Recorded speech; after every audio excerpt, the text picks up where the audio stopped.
Come into the room, family. Come into the room. Come into the room. I am the H-Town Vet, and I'd like to welcome you to this live stream, a place where we will discuss a variety of benefits available to veterans, active duty members, and their dependents. Come into the room, family. We're going to try to reach critical mass. Give us a few moments, and we're going to get started. Let us know how our sound is. Give us a thumbs up if our sound is okay.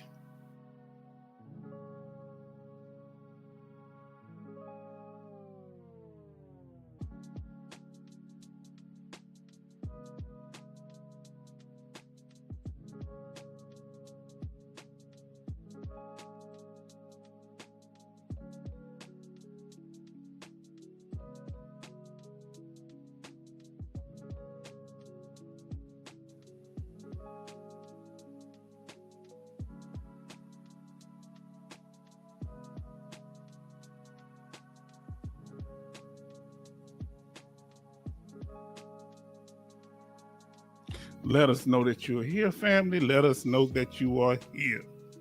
As I said, I am the H-Town Vet.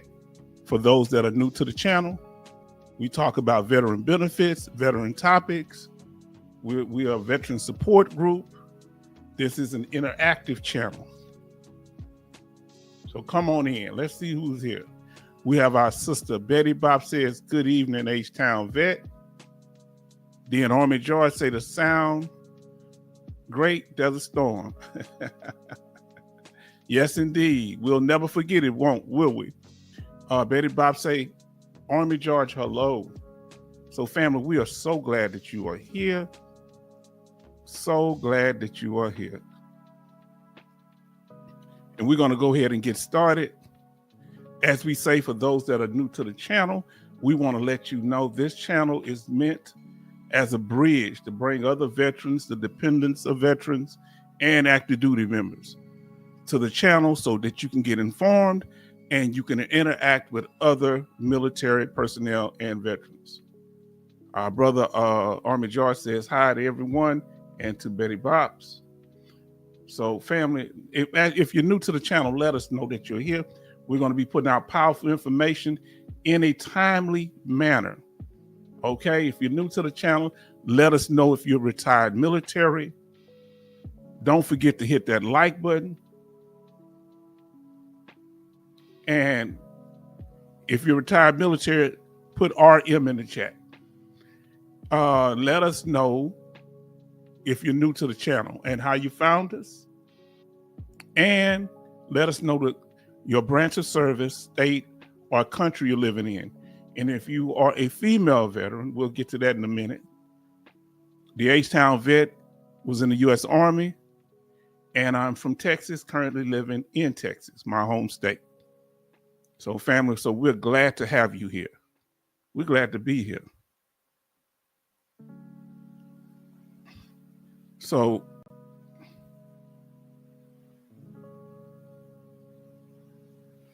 like we say, we honor all branches of the military, all branches, whether you were in the Army, Navy, Air Force, Marines, Coast Guard, or Space Force. So we welcome all branches of the service. We have a stranger showing up tonight. We ain't seen in a while. We've been missing. We have Major Boomer in the house. And we really appreciate you, Major Boomer, for showing up, family. And we thank you and glad you're here. Everybody show love to Major Boomer.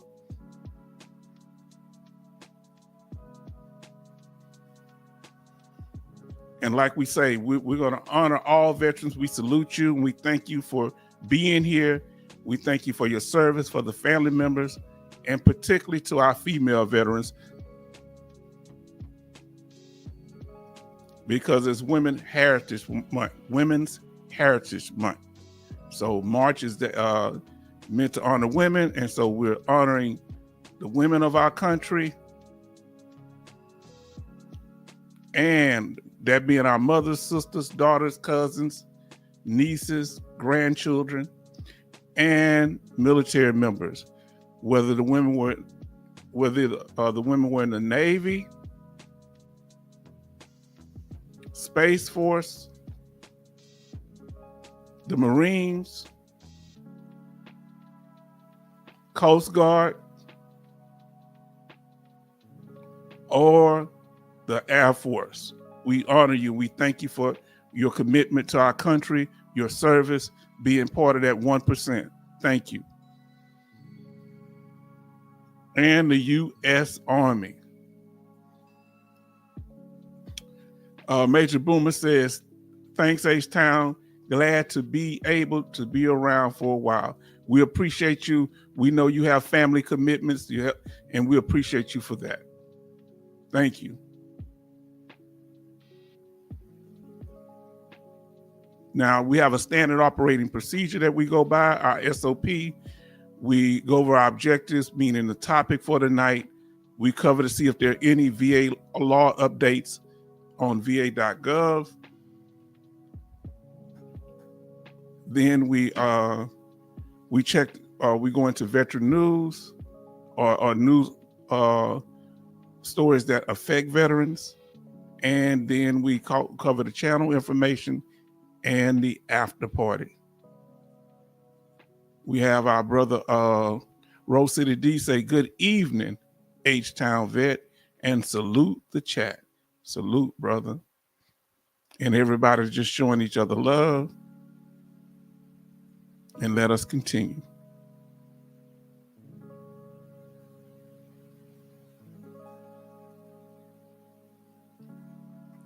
So now let's get to the topic.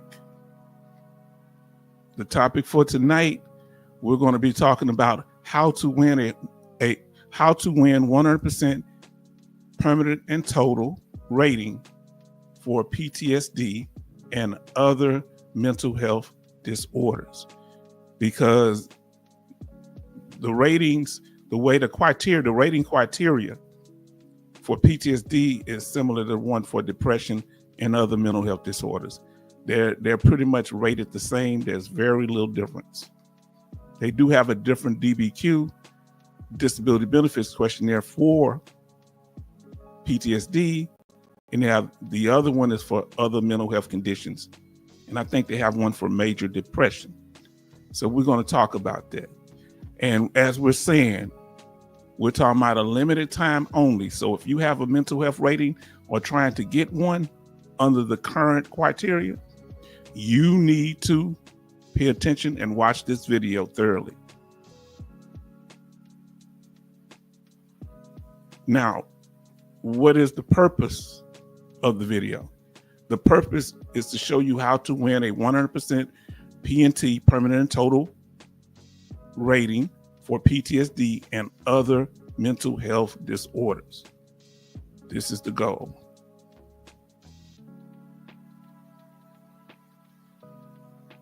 Now, and that includes other mental health ratings, of course, and they all fall under the same umbrella. If anybody in here have a rating for mental health, you don't have to. If you don't want to say, put a 1 in the chat. If you would like to let us know, you don't have to. If you have a rating for mental health, whatever it is, if you have any rating, put a 1 in the chat. Now, because of the fact that mental health ratings, you can be rated for several, but you can only get compensated for one. There's no double dipping. So if you have a mental health rating for PTSD and you're diagnosed with PTSD and service connected for it, you're diagnosed with major depression and service connected for it, you're diagnosed with paranoia and service connected for it, you're only going to get rated for the one that is the most severe. And so many times PTSD is that one. So, so that's one of the highest rated mental health disorders. So we're covering that one. So you may be service connected for the other ones, but they won't let you get paid for but one. So there is no double dipping and no pyramiding. You're only going to get paid for the one, not the other ones that you're service connected for. Now, family, what we want to do tonight, we want to get you to understand the VA claims process. We're doing this for Suru, I forget how to say their name, that was in the chat and is having a mental health exam. And if anybody else is having a mental health exam coming up, first thing, especially, you want to get these claims in before they change. It might be coming up in August before they change the mental health rating criteria. So it's still under the one that I'm very familiar with. So you want to get that locked in if you want to file that claim. Now, understand. So the first thing we're going to show you how to understand the VA claims process. Focus on your goals and strategies. Mental health rating update. CMP exam do's and don'ts. PTSD triggers, and the percentage rating criteria for PTSD. So you got to know the criteria before you go into these exams. You need to know what you need to get yourself informed and educated on what's going on, so you can better express to the doctor what your problem is. You say, "Oh yeah, that's me there." Okay, yeah, that's me right there. So that's how you want to do that. First thing, you need to understand the VA claims process, number one.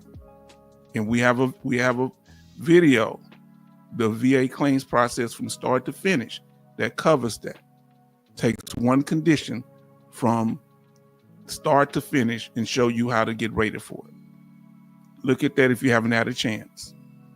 Now, the first thing, part of the process, you need to know who you're dealing with. Of course, there are three parts to the VA. Those of you that don't know, that you have the Veterans Benefits Administration, the Veterans Healthcare Administration, and the National Cemetery Administration. This will fall under the Veterans Benefits Administration. We just commonly call it VA. This is where you be filing your claim for VA disability compensation. And you need to know where you're at. You need to know where you're at in the process, okay? If this is an original claim, you're down at the start, right? Or if it's something you're trying to file for an increase, or you're just trying to get increased to permanent total status, you already got unemployability. You need to know where you're at in the process. Focus. Get your evidence together. Get the VA law that backs up your evidence. Submit your claim. You need to know when you're submitting that claim, or you need to make sure you have a diagnosis already, because it's hard to get a diagnosis from them. They sometimes will send you in, try to have that already. Then a connection, a nexus. This is all up under the VA disability checklist. The disabled veteran checklist. In order to be considered a disabled veteran, you need a diagnosis of a condition. That condition must be service connected. That means a nexus. And they have to have a measure of the severity, how bad that condition affects you, your ability to work and function in everyday life. Now, then you go in for the exam. All right, we got an example of an eye exam here. If you got eye problems or a certain amount of blindness, they would use things like this to measure you. And never sit around. Never sit around. The 7th step, never sit around. Always be asking for updates and preparing for your appeal just in case you have to appeal. You say, what if I win my case? Keep that information that you came up with in case they try to reduce you in the future. That appeal information will help you. That's why you always working and protecting yourself with the VA. Don't never let them catch you off guard. Then if you're denied, we tell you how to file, an appeal, the different things you can do to file an appeal. And only certain groups can help you at the focus stage, and certain groups can help you at the claim denied phase. They can't help you before that. You have to be denied just at least once. And then finally, your approval. So this is the VA claims process. H-Town Vet came up with it. Now, make sure you review your medical evidence. The doctor's going to do it, or at least they're supposed to, including anything dealing with your work or social impairment, any evaluation from your job to show that you coming in late, you're not showing up for work at all, conflict at work, problems at home, things like that. Any personal, what do you call those statements? Supported claim statements, lay statements from your family members. That'll be important too. And then make sure you have your in-service personnel records and medical records, private treatment records, and VA treatment records, and go through them and look for the ones that support your claim. In this case, we're talking about for post-traumatic stress disorder. So you want to talk about those health conditions. And you can take some of the physical ones and say that even some of the physical conditions that you're service-connected even aggravate your PTSD. All right? Like back pain. Now, here, I want y'all to know there's not too much difference between 100% permanent and total for PTSD or MST, military S trauma, because that's type of a form of, PTSD also, post-traumatic stress disorder, when somebody's violated. So understand that if you got a claim like that, you want that to be permanent and total too.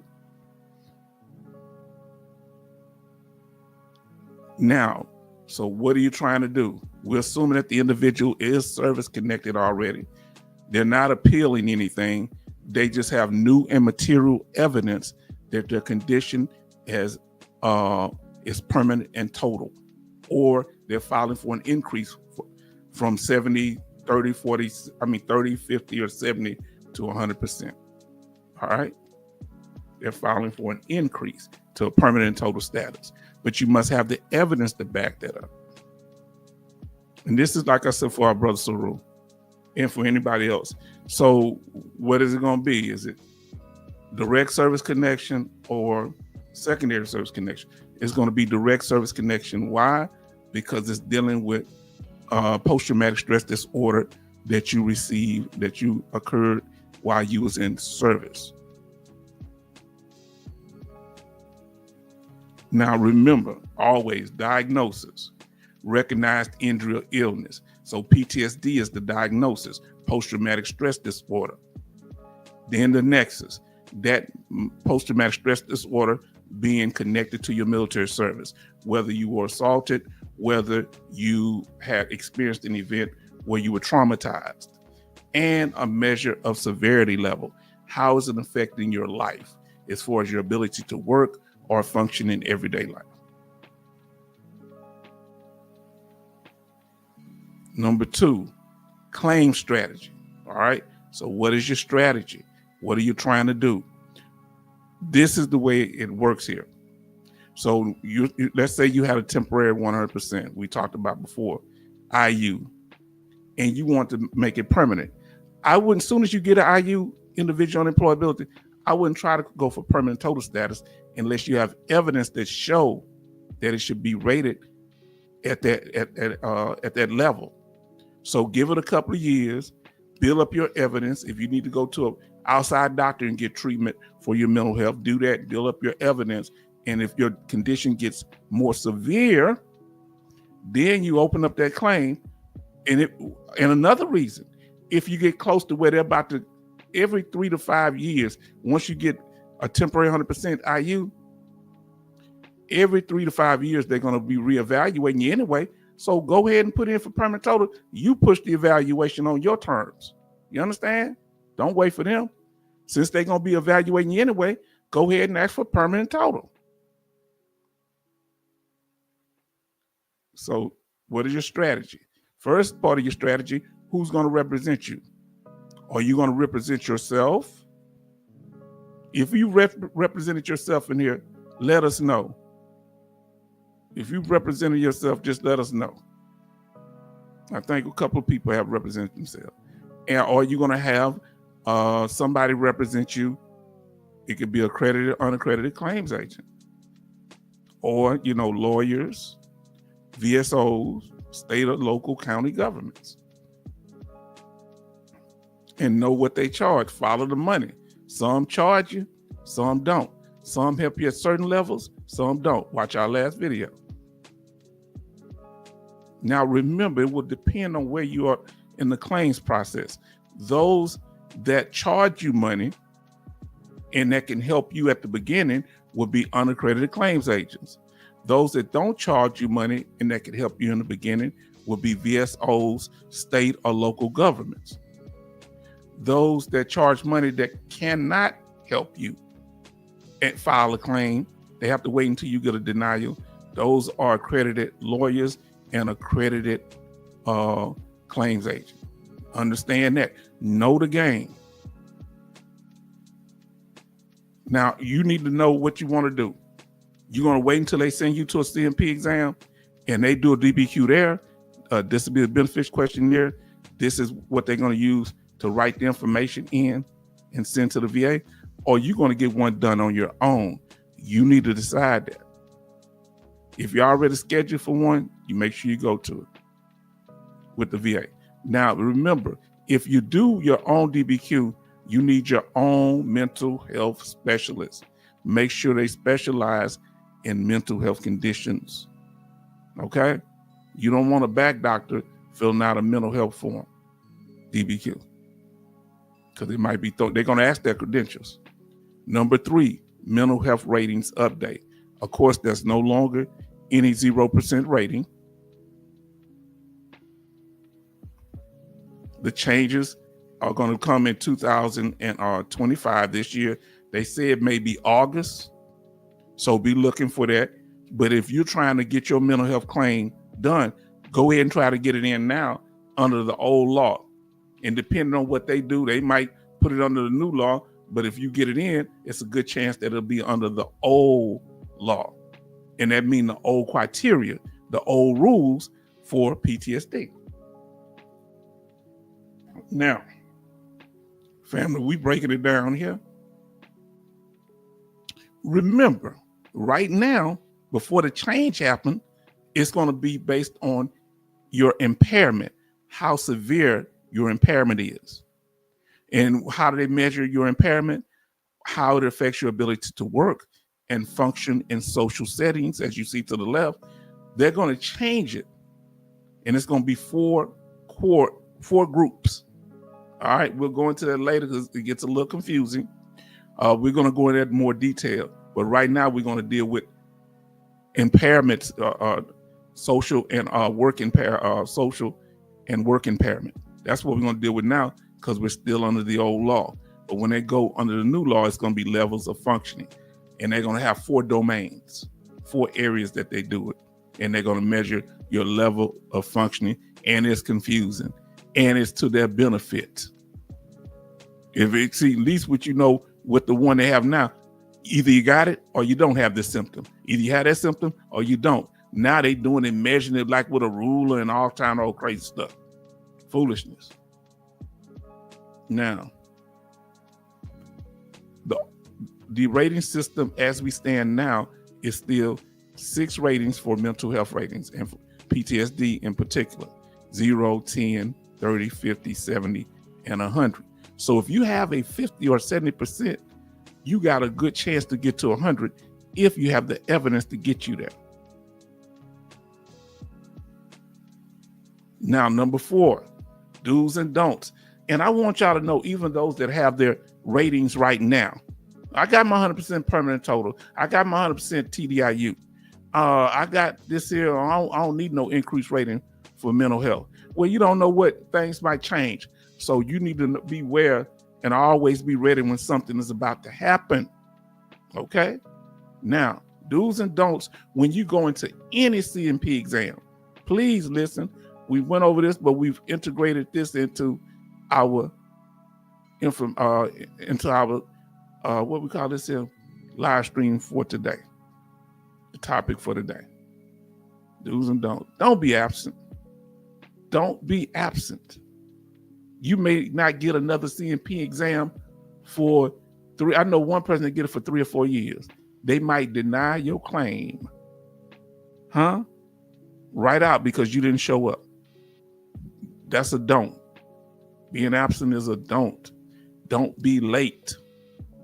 Because if they don't get to do a full exam, it might be somebody after you. So be early because you might have to fill out paperwork.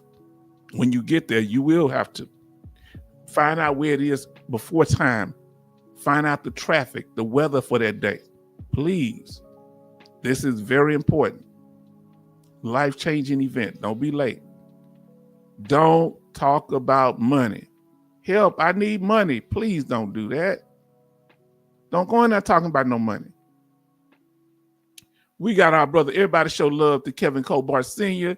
Good evening, veteran family. Good evening to Kevin Colbart Sr. We thank you for being here, brother. Let's talk about this PTSD. Don't ask for money. No self-diagnosing.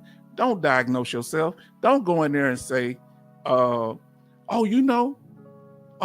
I have major depression. What a diagnosis. Oh no, I looked up the symptoms online. I got PTSD at this level, or I got, don't let the doctor, don't use a whole bunch of technical words. Just tell them, I get anxious, I sweat. Describe your symptoms, not diagnostic words like paranoia. He gonna determine whether you're paranoid. She gonna determine whether you're depressed. Tell them you feel sad. Express themselves in everyday terms so they can help evaluate you. No self-diagnose when you go into a CMP exam. All right, don't take a whole bunch of paperwork. If you do take anything, take a list of your medications, take your problems list that show what you're diagnosed with at the VA. Take something that shows out of your medical records if doctor said your condition is permanent and total. I took that there. The doctor said that my condition was permanent in nature and not likely to improve for the rest of my life. Took it into the CMP exam. I waited till the doctor had a chance. I said, doctor, I think when I walked there, I said, doc, can I give you this? When we first walked in, we greeted. If it's okay to give it, it's just one page. Don't give them a whole bunch of pages. Don't give out a whole bunch of pages because they already went through your file. Don't give them a book. And they say, okay. And he looked at it. You know what that doctor said? He said, yeah, okay, yeah. This, and what gave it credibility when he read it, he said, I went to school with your doctor and his wife. They all went to school together. So that gave it credibility that he could trust the statement because he knew his practice and he knew what type of doctor my doctor was. And my VA doctor did this. All right. So you never know who you're dealing with. Always don't overwhelm them with paperwork. Now, that's a don't. Kevin Colbart Sr. just said, good. Then Betty Bobs. If y'all got any statements or questions, y'all can kind of ask, as long as it's on topic. Kevin Colbart Sr. and hello, and Miss hello. Oh, they say hello. Hi to everyone. He said, I had to tell another veteran that don't diagnose yourself. Let them do it.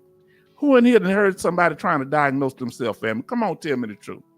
Kevin Colbart Sr. say, Betty Bobs, I will, she said hello. All right, because she said, Sister Betty Bob say, Kevin Colbart Sr. and Mrs. Hello. Very nice. Family, we very respectful here, and I appreciate that. Other don't. This is on the doctor's part. If you're in there for a mental health exam and they're measuring you with a ruler or they have you taking some kind of test that ain't got nothing to do with mental health, just tell them you're confused. What they measuring you or they checking your back and you there for a mental health condition. So make sure they're using the right tools and write it down and say, Doc, I'm confused. I thought I'm here for something going on in my health. Now, Coasty say, good evening, H-Town and the family. And then Kevin Colbart Sr. say, evening, Coasty. And Betty Bob says, Coasty, hello. Now, so make sure they use the proper tools. If let's say you in there for something else, we're talking about PTSD tonight. Let's say you in there because of their ankle injury or knee injury or your back injury, and they measuring your range of motion, but they doing it. They don't have no measuring ruler, that thing they need to measure it with. You need to know that they didn't do that. All right? Say, Doc, what are you measuring with? You ain't got to tell them about the tool. You don't act like you know everything. Just ask them, okay. Or if they want to do a telehealth, how you gonna measure somebody through a video camera? That's the problem. Now you can do mental health exams for PTSD, what we're talking about tonight, through video. Who had a exam for a mental health condition through through television, teleconference or whatever? Let us know. Put a TV in the chat. Put a TV or something like that in the chat. Now, make sure you're using this is the biggest one. And I want y'all to understand what I'm trying to tell you here. Don't go in there exaggerating your symptoms. If you got enough problems, you got enough problems as it is. You don't, whoever telling you to exaggerate foolishness. Don't go in there hopping up on tables. Don't go in there with no bull horns. Don't go in there over exaggerating and gesticulating. Because as soon as you walk out of there, you're going to start acting normal, and they're going to go right into the police station and watch the video, or they're going to have cameras at their doctor's office and follow you on the way out. So Betty Bops did do a mental health through the television, telehealth. Did it work? How was it? Betty Bops, Kevin, Rose City D, Army George, and Major Boomer. Coast is saying hi to everybody. Major Boomer said, good evening, Rose City D, Kevin, and Coasty. Family, we going through this information. We're about a third of the way through. Another thing, you watch them tricky doctors. Now, it's not a trick if you go in there and they ask you, I'm gonna tell you something. I want you to remember it. And so when you remember that, I'm gonna ask you those three things. They might say car, road, or they might say chicken. And you're supposed to remember as many as you can and let them know what you can remember. That's a memory test. That's not a trick. That's a memory test that they use, some type of memory test. That's okay. But when they telling you to get up on the table, if you got ankle injury, jump down, if they asking you stuff like you got mental health problems and they talking about, you don't really have no mental health problems unless you have a personality disorder. Then you start acting like you got multiple personality disorder. That's foolishness. Don't play into them games.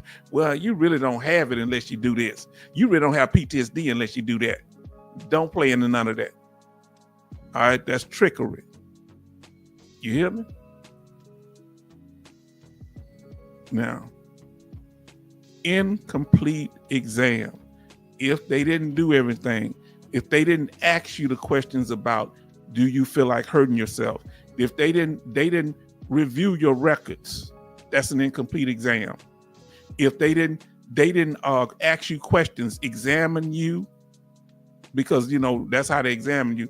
If they didn't take note, so it's three things. They should review your record. They should question you. That's part of the examination.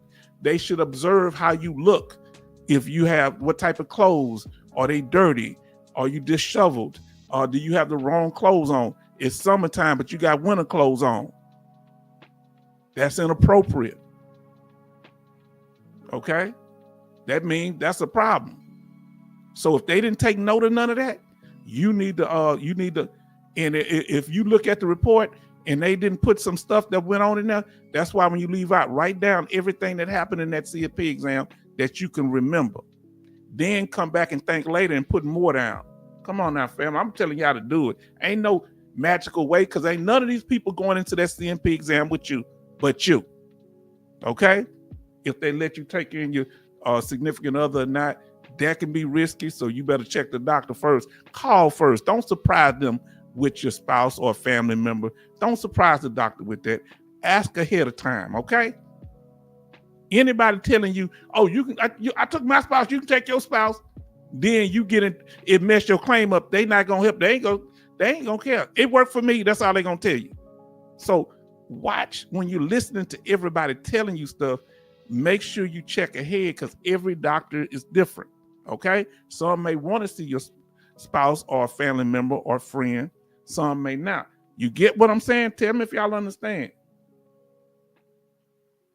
Now, Betty Bob say, I don't care for the therapist. She had only a half-hour session, which lasted really 20 minutes. Not engaged. You need to write all that down. Y'all remember how long the thing lasts. Don't check the time before you go in there, right before you go in there, and don't check it again until you go out. Don't look at your watch any other time. Now, unless it's just part of your condition, you can't help it. Betty Bob say, not everyone is for everybody. Exactly. So you got to know who you're dealing with.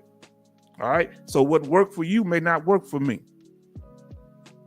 So that's why I don't like people making blanket statements, Yeah. Take them in. You can say, well, that might be a good option to take your somebody in with you, but check with the doctor. If the doctor don't want them in there, that's going to cause an odd situation. If they go in there and say something contradictory to what you're saying, that's a problem.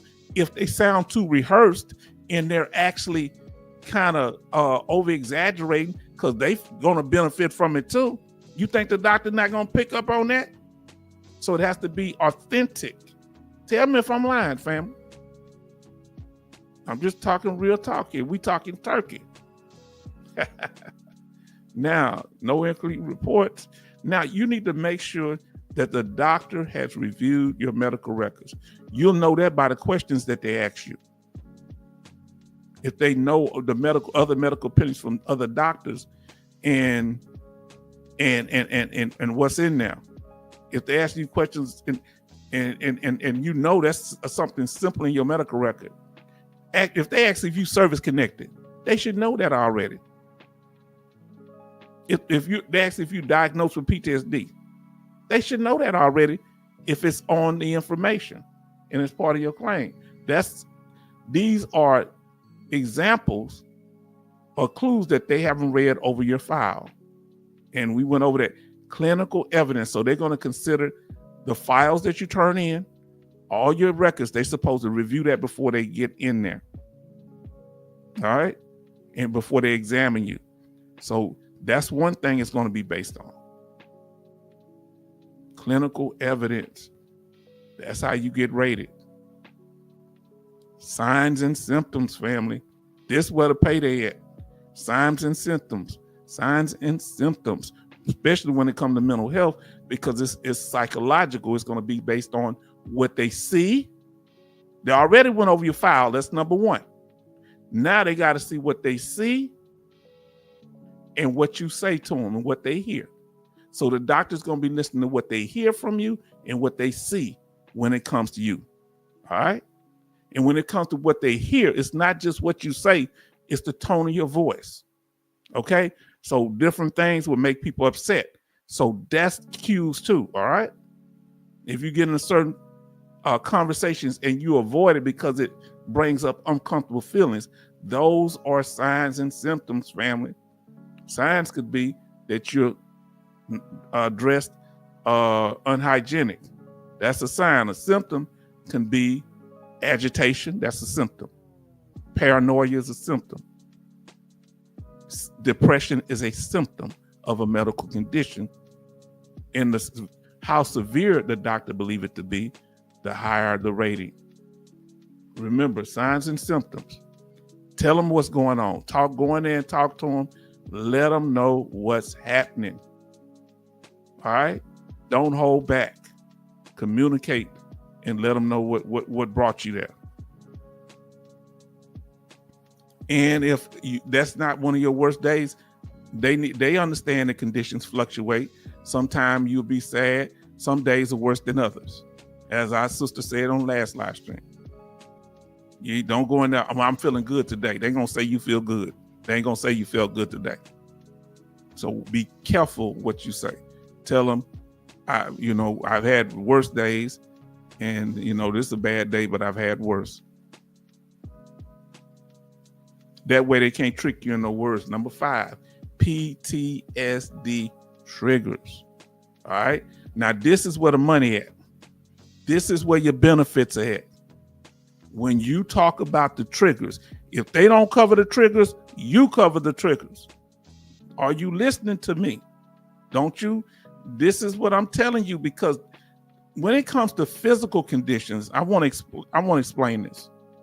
when it comes to physical conditions, you can't do nothing. Either your back is certain injury or not. Either your leg has this injury or not. Either you have a condition or disease or not. But when it comes to mental health, they got to get it from your records and what they hear and what they see from you, right? What they hear you say, the tone of your voice, the frustration, right? And what they see, how you present yourself.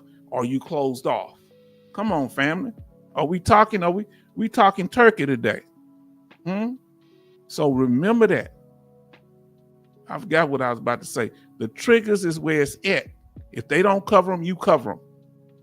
Tell them when I smell whatever you smell that bought like me, burnt toast, burnt meat, mess me up. Tell them about your cognitive, emotional, sensory, sight, sound, smell, and taste, and touch. Environmental. When you're in certain environments, it takes you back to where you were, or you're triggered. You can't watch certain things on the news. You can't watch certain things in the neighborhood. Okay? Come on, fam. Now let me get this back up here. So number 5, PTSD. We only got one after this. We getting through it, family. But this is gonna be a long one. It's a long one. Remember, PTSD triggers. What is that? PTSD triggers are specific stimuli that can invoke intense emotional responses like flashbacks related to a traumatic experience. Now, that traumatic experience could be an explosion, the death of someone you know, you being injured yourself, you being traumatized or violated sexually or in other ways. When I say in other ways, like humiliation, somebody do something that humiliate you in front of the group. You in a blanket party where somebody took, y'all know what a blanket party is. And that could be traumatized. Or you were hazed. And that could be traumatized. Sensory triggers. Things that you saw. You see somebody that looks like the person that harmed you. Looks like the person that you were actually engaged in combat with. That happens. All right. Hypothetically speaking, you can see the person that you thought was deceased and they still walking around, and that triggers you because that person looks like them, and you start believing that that's that person. I'm not saying it ever happened to me. Yeah, boy, I'm telling you, this is serious. So the traumatic experience, what you saw in combat can come back to haunt you, or even what you saw stateside in a wreck or something, or practice exercise, or live fire. All that is dangerous. Back on the base. Okay. You see something that looks like a mine. It could be just a trash can lid, but it looks like a explosive mine. Remember they tell you I saw something look like it? It happens, Touch. This is another trigger for people. Touch. If you were touched, like somebody that experienced military S trauma, MST, that if they get touched by somebody and the person may not mean nothing, but like, hey, they're trying to get your attention, that touch might give them flashbacks, or they may relive that experience. And like we say, we acknowledge this because, especially, let me see what they say here. Did I miss anything?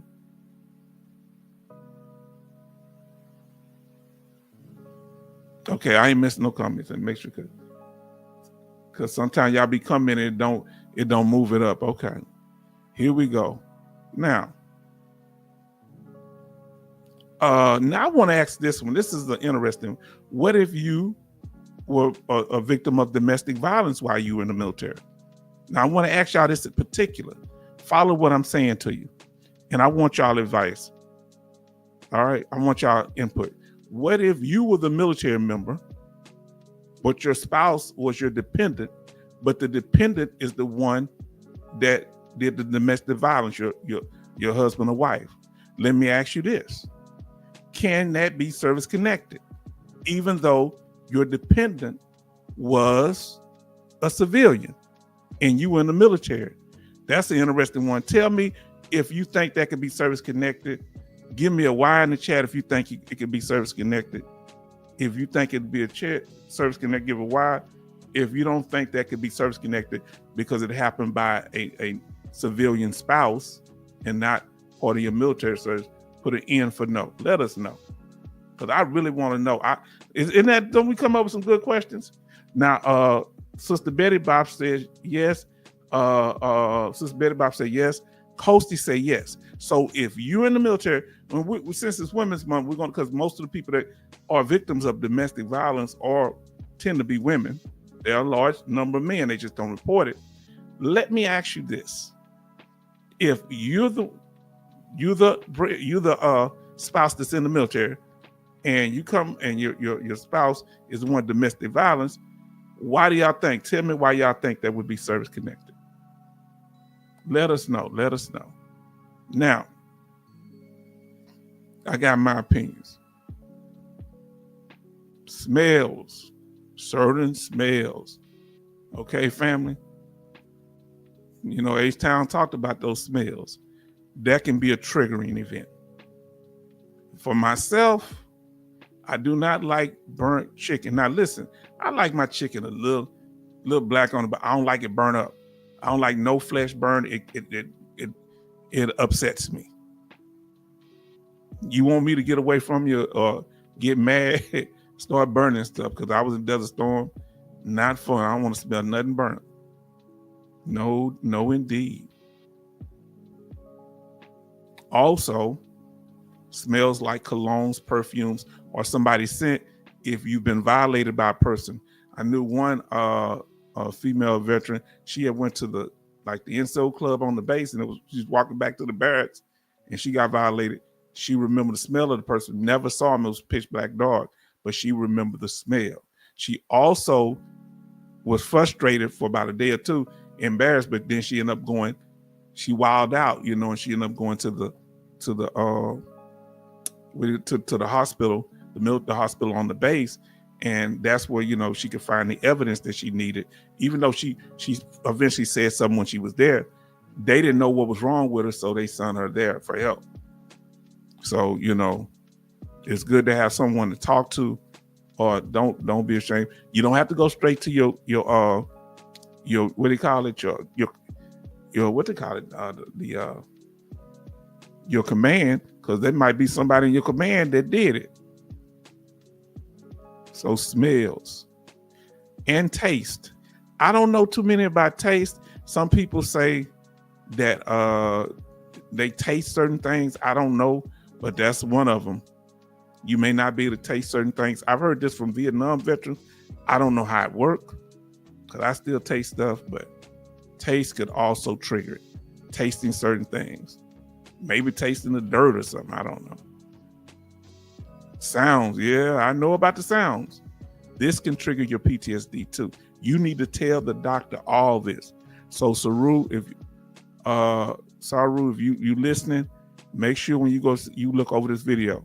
That's why we're getting into the information now, getting it done so you can get in the beginning of the video. Loud firecrackers. Who in here don't like to hear, like when it's 4th of July, 4th of July, New Year's, the loud sounds, the booms bother you?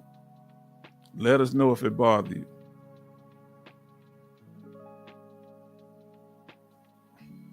It bothers me. Now, so those are things that could take you back to explosions while you were in the service. Now, environmental triggers. Now, this is going to be interesting. Me, I don't like California. Why? Because I had to come to the conclusion, I don't have nothing. I think it's a beautiful place, but it reminds me too much of Iraq. That looks like Iraq to me. That literally looks like the Iraq. Though that shrubbery, that's how it is. She say yes. H-Town say yes too. Yes, indeed. Now, and some of that's like Saudi Arabia to me, because Saudi Arabia is more sand looking, and we had an incident where those sand dunes, one of the vehicles, and one of our young guys, he wasn't but 19, right? By my age, a little younger than me, and it's the deuce and a half flipped over, and he passed away, just flipping over in the deuce and a half. Deuce and a half or a 5-ton, I forget. I think it was a deuce and a half. Like if you're in jungles, so if you're visiting tropical places and you're a spouse of a veteran, check to see if they're going to be okay, especially if they're a Vietnam veteran, if they're okay going to the tropical place, because they may react to it. That may be an environmental trigger if you were in a jungle environment during your conflict or the incident that happened to you. Mm-hmm. Now, vacation trips, like we said, you might be vacationing to the area where they would, like somebody say, hey, I ain't saying I wouldn't go to Dubai, but somebody say, hey, you got a round trip ticket to Dubai. That's over in the Middle East. I don't know. Let me get myself together. I don't know how I respond. Check with the person first. That environment may be triggering for them. For those of you that were in the Navy or on a ship and something happened, you may not like taking cruises. If you just came into the room, let us know you're here. And y'all don't forget to hit that, smash that like button. You in a plane. Certain people in plane crashes or the plane almost crashed, or something else happened on the plane. So these are triggering events. Explosions, like in Texas, here in the Houston area, we got a lot of refineries that make a lot of noise. They have a lot of chemicals that explode all the time. I can't live in east part of Houston. I have to live on the west side because I can't. It ain't as many refineries over here. They always got some kind of explosion over there because there's a lot of oil refineries and other type of refineries over there, and that would trigger me. Environmental factors. Now, weather factors can affect you too, depending on what environment you was when you got traumatized. It could be snow. It could be hurricanes. So the main thing is, if you visit the site of the trauma or similar places, that could be traumatizing. Events like anniversaries, holidays, or other events that coincide with the trauma. So like on Christmas, you was actually in a firefight, or you got hurt or injured. That Christmas, or let's say your child's birthday, that could be traumatizing if it happened on that day. The weather conditions that presented during like rain, wind, mudslides, or anything, and somebody may have been drowned or something, that could be traumatizing.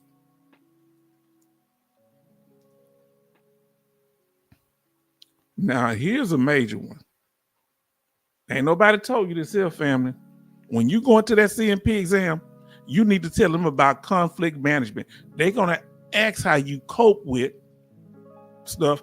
If they don't ask you, you let them know. If you have a problem because of your PTSD, coping with conflict or managing conflict, you need to let them know how you respond, huh? Now, I'm going to need y'all to be honest now. Huh, family? Come on. You don't have to say if you don't want to, but I want y'all to go ahead and speak now. Because I don't want to be the only one managing conflict. How many y'all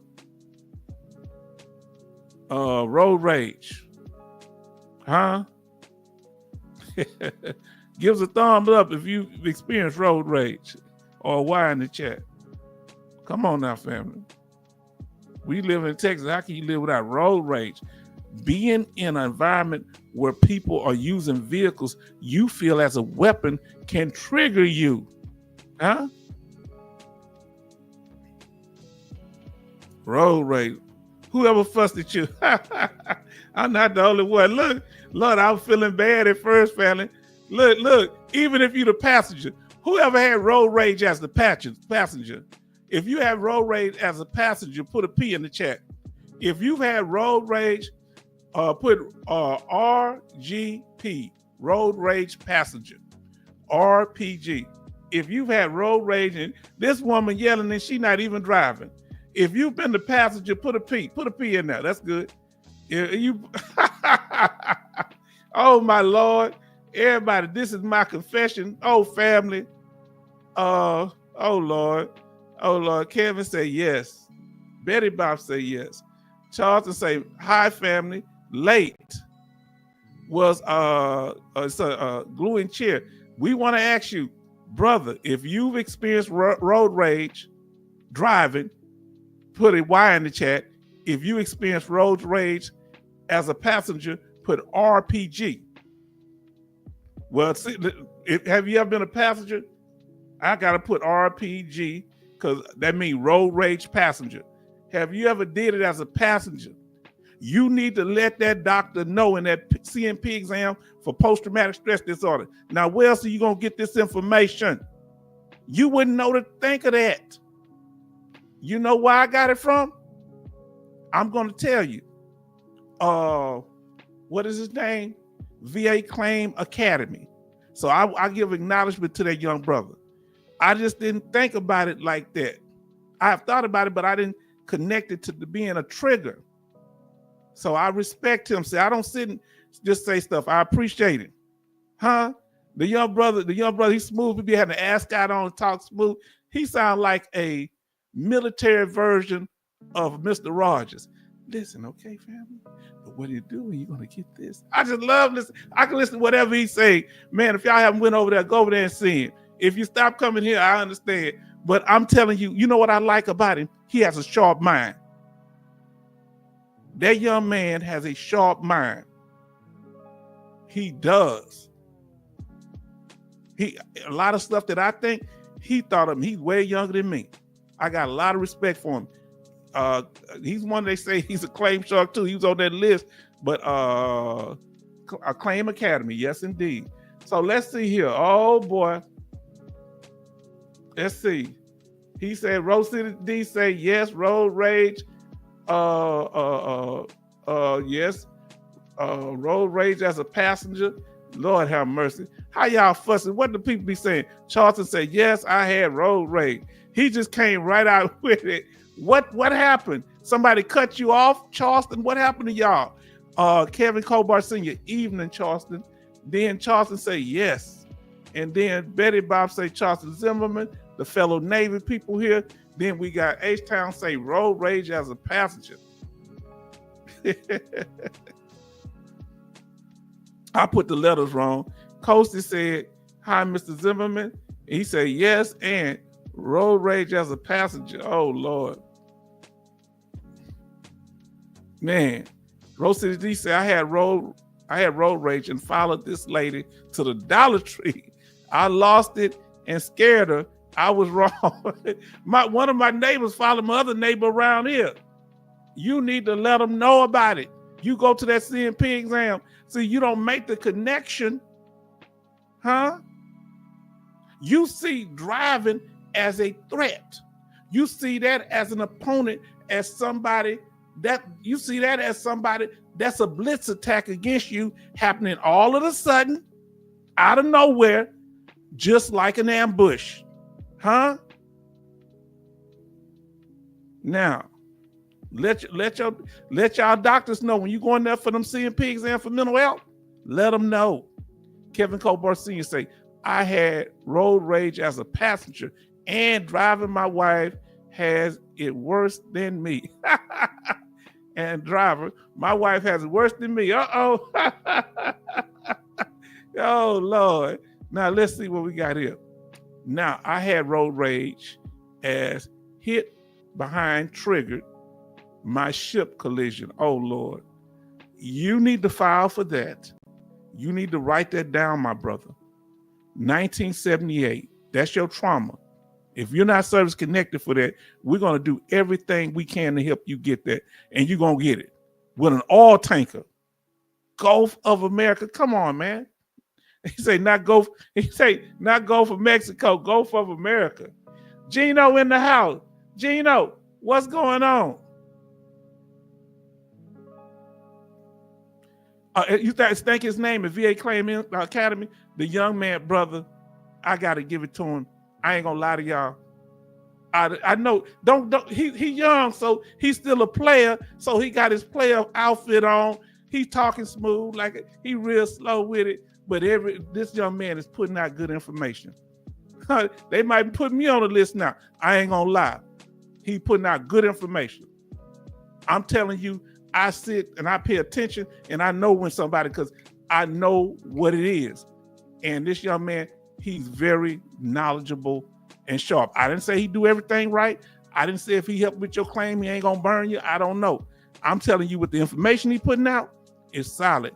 And I got respect for him. So I ain't gonna sit here and be dishonest. He the one told me about the road rage thing when I was watching this video. I said, oh, wow. You see, even H-Town vet, he has a he's very observant of things. And his mind is very analytical. I like that. Like I say, he like the military or the black version of Mr. Rogers. Hey, family, will you be my neighbor?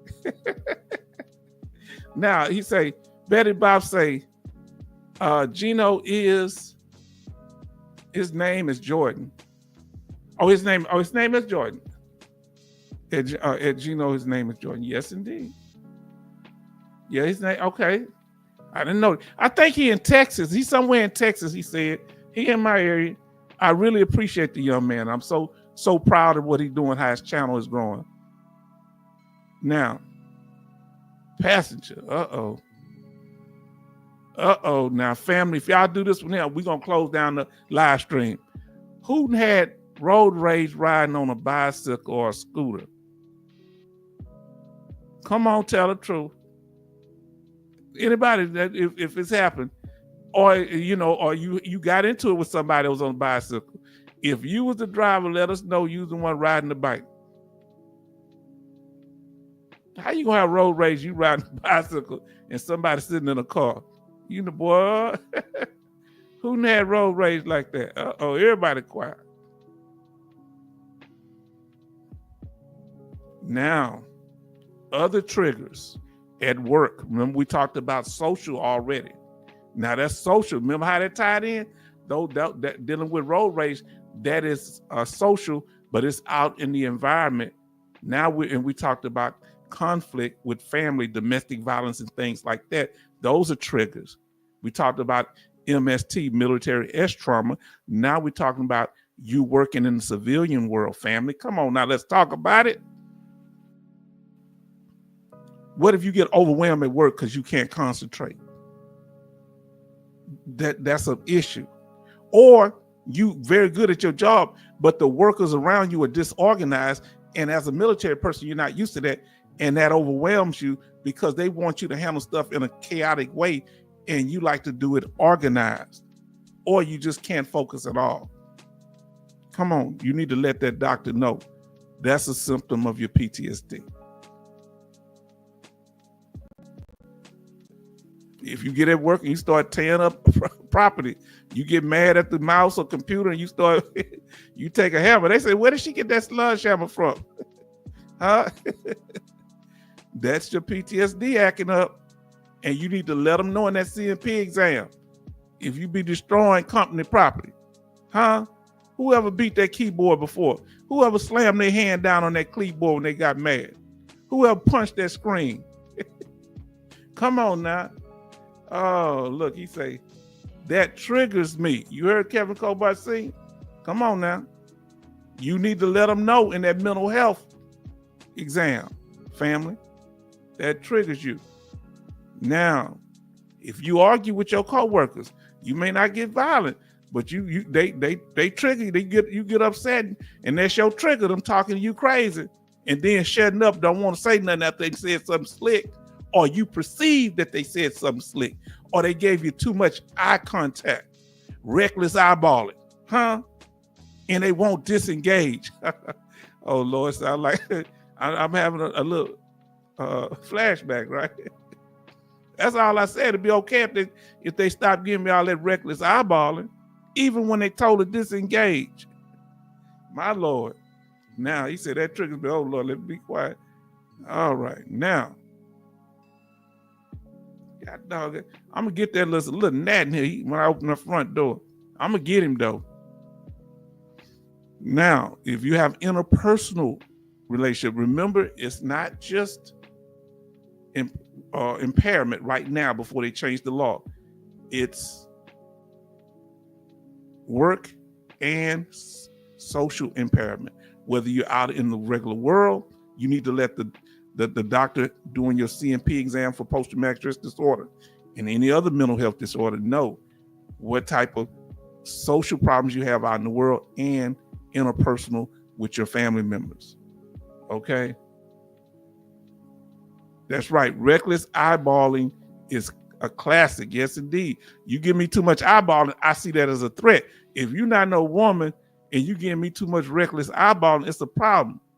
All right? If you're a woman looking at me crazy, don't reckless eyeballing, I'm trying to get out the area. I don't know what your intentions is. I might look like somebody that used to date and you want to take it out on me. I want to get out the area. So conflict in your relationship. Now, conflict resolution. They might ask you, how do you resolve conflict? This is the key in the CMP exam. See, family, y'all didn't think I was coming deep with it like this tonight, did you? But I want to make sure our brother who goes to his mental health appointment, I hope he gets to see this before he goes there. And any of you that's going to a mental health appointment, ask them, how do you resolve conflict? Well, we see one way we do is road rage. Huh? We avoid people. That's what I do. Because when I get worked up, it's hard to slow down. Now, let's see what our brother says here. He said, yes, my coworkers triggered me. I yelled because of their foolishness, endangering other coworkers. I was in a steel mill. You need to write all that down, bro. This ain't nothing wrong with you other than your condition. This is part of the condition. You need to write all that down. We got to get you, let me know what you want. We're going to help you get to what you need. That's what we do here. Army George says, I stayed in a lot. Don't go anywhere too much. Yeah. I mean, people be jealous of me living out here. I just helped out, bless one of my neighbors, but she's so nice. I helped her because she's so nice. I helped her. She didn't ask for it. I just say, hey, you know what? We've been having all these power outages. I blessed her with something to help with the power. Now check this out. Other people I helped out here, they turn around after a while and try to clown me. I don't go up to people. They come up to me. They want to act nice at first. People in the suburbs are weird. Act nice first, then start doing dumb stuff.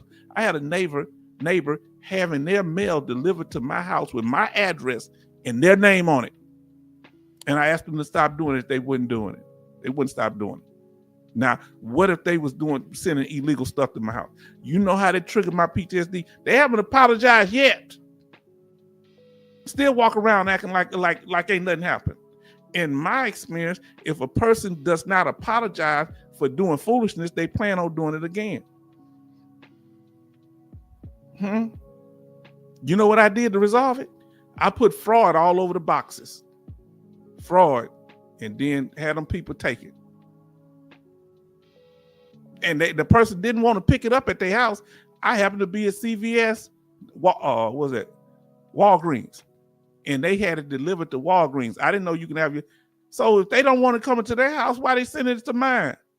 Come on now, talking about, oh, just give it to me. I ain't giving you nothing, fool.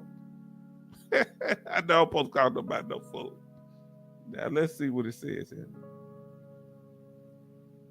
Now, Charleston says, I reported them to OSHA and the S hit the fan, got rolled up, so I retired. You need to Please let me know if you had that right up, my brother. That's part of your evidence. Yes, indeed. That's part of your evidence. I don't care how long ago it happened. Come on now, brother. We gonna make sure you straight, brother Charles. That's why we here to help each other. That's part of your post-traumatic stress disorder or anxiety, whatever they gonna diagnose you with something. Now listen, conflict resolution. What do? Do you try to escape, avoid people when you start getting frustrated? Do you just straight up fight? Huh? Or do you just give up? Say, man, forget this. Do you compromise with people? Or do you try to reach a consensus and you try to reason with the person? Or do you evade responsibility? How you usually handle it? What you do when you're in a situation that's adversarial and conflict? How do you deal with conflict? Let us know. You see what our brother did? He retired. You say, forget that. Now, cognitive triggers, mental triggers, psychological triggers, such as thoughts about the traumatic event. Intrusive thoughts, you can't really do much to stop them from happening. Family, they're going to come. That's the rough part about it. Family, this live stream here, this information, anybody that has a mental health disorder that needs to be rated, this going to help you lead what you need to do, what you don't need to do. This is going to help you get to where you need to get to, especially if you do it before they change the law in the upcoming months. Nightmares and flashbacks. You need to let them know about that too. If those thoughts about the event come, tell that CMP doctor about it. If you have nightmares and flashbacks, don't say, I have flashbacks. Tell them, I think about the incident. Don't self-diagnose. Talking about flashbacks. Just say, I relive the experience all the time. I'm sitting up, I have nightmares about it. I dream about the event that happened or events, and I can't sleep. And if I'm up, something happened, it just come like I'm back in that event again. That's a flashback. You ain't got to use the terminology. Let the doctor diagnose. That's not your job. Okay? Let them know. We're going to tell you everything you need to know here. Come on, who else going to do that? Emotional trigger. So one, you got cognitive trigger, mental things like flashbacks and thinking about the flashback nightmares and reliving the event. Now emotional triggers. All right, emotional meaning you were happy, calm, but you experienced that something that reminds you of that. You get anxiety, you get fearful, or you feel helpless. Yeah, I felt helpless too. That's when I'm the most dangerous. You put me in a situation where you restrict my movement. That's my terminology. Don't mess with me. I'm like a cat in the corner. Now, you have feelings of fear, anxiety, and helplessness. Reminder of the victim's vulnerability. You thinking about your vulnerability. Witness similar events happening to others, that you saw something happen to somebody and you couldn't do nothing about it. You know, them being harmed, losing their life, and you couldn't do nothing to help someone, and it may have been someone close to you. Now, trauma reminders. If you're missing extremities or you have wounds, like your Purple Heart recipient, you have wounds, those are trauma reminders, okay? You need to tell that CMP doctor that's evaluating you for post-traumatic stress disorder, other mental health disorders, you need to let them know what reminds you of the trauma. Sitting in a car for some people, because you think it might explode. You need to let them know. If you in a plane crash, feeling anxiety or fearful of, you don't want to fly in planes because you were in one that almost crash or crash. Now listen what our brother says here, Brother Charleston. He said, I found that veterans don't play. Decide I was in a club so normal, the civilians were the problem. They don't get where we're coming from. So they'll play games because they haven't been in a serious restrictive environment and they don't have our training. We know how random life is. One thing I learned by being in Desert Storm, life is random. You could be the most incompetent person and you don't get hit. You could be the most experienced and most combat ready veteran who had experience and know what to do, and a random object just take you out like that. Man, I say, man, life is random. That's what I learned from combat. If you want to ask me, it's random. Yeah, you prepare. That might help you some. But if you could have the dummy standing up, sticking their head out, and nothing happened to them, you could be where you're supposed to be, and a random something just hit you. Yes, indeed. Now we ain't trying to make it all negative, but we trying to make sure we go over the information. Betty Bob said exactly 100%. Yes, indeed, brother. Brother Charleston is correct. Now, news reports. Who in here have trouble watching the news? Put news in the chat. If you have trouble watching news reports, or if it's okay, that's okay. You don't have to say anything. But if it really bothers you heavily, I can't really watch the regular news that talk about a lot of negative stuff, especially local news. They're rough. Put news in the chat. I put news. Let me put news. Oh, Lord, look at me. I meant to put news.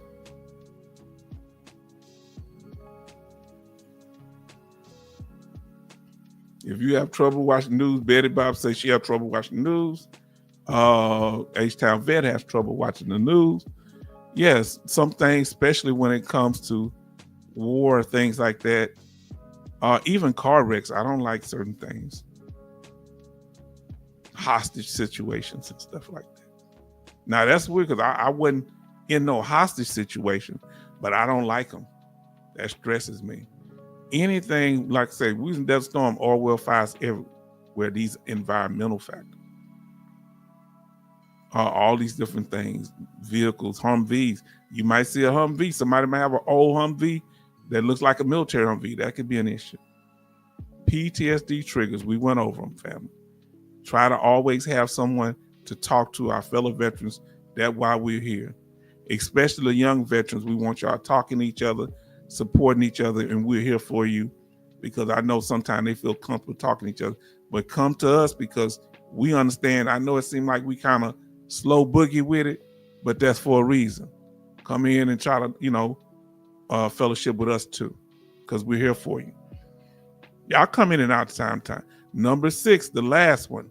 Now let's go over the rating criteria for PTSD, and this kind of includes all mental health conditions, but we're focused specifically for PTSD. They're all going to be pretty similar for mental health conditions. So what are the ratings criteria for PTSD for each percentage? Let's talk about it. This is the last one. 0%. They haven't changed 0% yet. They're saying they're going to change it in August. But if you file a claim now, you should fall under the old rule. All right? But we're going to 0%. This means the mental health criteria is that the symptoms, they base it on the symptoms. You have you're formally diagnosed with the PTSD, but your symptoms are not severe enough to interfere with your occupational or social impairment, nor does it require continuous medication. So if they can give you medicine one time and that's okay, if it's not affecting your social or your work, occupational life, work life, yeah, all right. Now, 10%. Now, if you want to get a 10% for PTSD, now that's when I forgot to say, at the 0%, they don't pay. They're getting rid of that. So after they get rid of the 0%, that's when you're going to be definitely, every rating is going to be compensatable. You're going to get paid 10, 30, 50, 70, and 100. Now it's 6, but after the change come up, it's going to only be 5. Now, when you get a 10% rating for PTSD, and remember to just assume this for all mental health ratings pretty much, you have occupational and social impairment due to mild or transient symptoms, meaning they come and go, all right, which decrease work efficiency and the ability to perform occupational tasks during periods of significant stress or symptoms controlled by continuous medication. So if you take continuous medication, remember with a 0%, you don't need continuous medication, but at 10%, this is a general rule. This is what they saying in the law. This is the law criteria here. Continuous medication, fix the problem. You got 10%, you're going to make $175.51 if that's your only condition. Remember, this is going to be combined with other ratings you have also if you have something else. Now, 30%. 30%, this is when you have your dependents added on. Let's say this is your only rating. You have your dependents added on at 30%. And at 30% rating, you're going to get $537.42. Now, in this case, you're going to start showing more symptoms. Occupational and social impairment with occasional decrease in work efficiency and intermediate periods of inability to perform occupational tasks through general functioning satisfactory and routine behavior. Self-care kind of come and go, and conversation is normal. Well, self-care is you pretty much keep yourself up. Due to such symptoms as depressed mood, anxiety, suspiciousness, panic attacks, weekly or less. So they're going to ask you how often you have panic attacks. If you do have panic attacks, they're going to ask you how often. And if you say only once a week, that's, weekly or less. You have them 3 or 4 times a week, that's more severe, even under the new system. It's suspicion is you checking doors, anxiety when you're in groups of people, chronic sleep impairment. All right. We see this is from Mr. John Brown, the one we told you about. He has the ones in blues. What he got? Depressed mood, anxiety, suspiciousness, chronic sleep, and impairment. Now, sometimes you may have mild memory loss, such as forgetting names, directions, recent events, just mild. Now let's see what our brother say. I have more often than before. Now, if there's an increase, you need to deal with that. If there's an increase in those severity level in your panic attacks, you need to report that. Document it. Let your doctors know. Get it documented, and then get those records printed off and submit them as evidence. You hear me? I wonder if 10% for PTSD would get you out of jury duty. I got out with 10% tinnitus, service-connected hearing loss, got excused from jury duty last year. Now, that could do that. I don't know if I want my mental health stuff up at the courthouse. I thought about it. I don't know if I want my mental health stuff reported at the courthouse, them using it against me some kind of way. If you had to go to the court for something else, and now it's up there about my PTSD, you know what I'm saying? Now, Kevin Colbart Sr. I've been to the emergency room for this day before yesterday. Yes, you need to go to the emergency room. When you go to the CMP exam, I want y'all to follow me on this. When you go to the CMP exam, they got a box in there on most of them that say, hey, you went to the emergency room. I think on all of them, on a DBQ. And they might ask you, have you been to the emergency room? If they don't ask you, you tell them. Now let's listen to what Army George says. He says, I don't like to talk to people. I don't trust anyone. If you feel the way Army George feels, tell that CMP examiner that. This is the type of information. This is that suspiciousness, anxiety. Huh? Now, I know this sounds paranoid, but it's the way I have been. I talk to my doctor at the CMP exam and my mental health doctor once every 3 months. And you need to go to the appointments at least once every 3 months, especially when you're trying to get your disability. Once a year, and you go into a CMP exam, they say, well, he or she don't have to go but once a year, so they don't really have a problem. Huh? Now, we're probably not going to have a Thursday live stream because I did this. It's a lot of information I had to put together for Suru and anybody else going to a mental health exam. Now, let's finish what he said. So, and you need to go every 3 months. If you need to see the doctor before that, call it that doctor, nurse, and let them know, hey, I'm having a PTSD moment. And if they ain't around, if it's too late, go straight to that emergency room. Now, just the way I've always been. Yes, indeed. Now, I did mine virtually, CMP. Okay, Kevin Colbert said you did say that. You still got a rating out of that, didn't you? For PTSD, you still got a mental health rating though, didn't you? Even with the doing it virtually. Now, let's go to the next one. It hops from, remember with PTSD, it hops from 0 to 10 to 30 to 50. Now, what is the criteria for PTSD at 50%? Okay. One, you're going to let you know you're going to get 50%, you're going to get $1,102.04. Okay. All right. Love just arrived. Let everybody know, let love know that we missed him. Thank you that you're here. Show some love to love.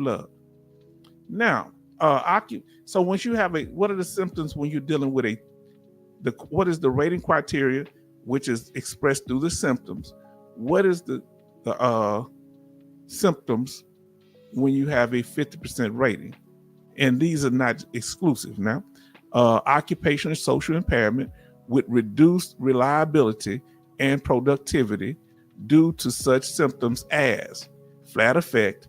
And I want y'all to understand something, that the doctor is going to have some of these terms on there, and whatever he or she says, they're going to use those symptoms, the rater, to rate you based on the symptoms. Oh, most of these fall at the 30%, but you could have them at all of the ratings, 30, 50, 70, and 100,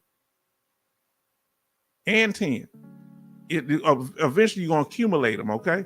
Now, let's go back to the ones, symptoms for 50%. Flat affect, just like emotional, just like whatever. Circumstantial, I don't know, in stereotypical speech, I really don't know what that is.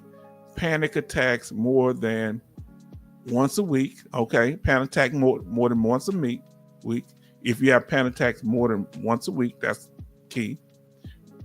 Difficulty in understanding complex commands.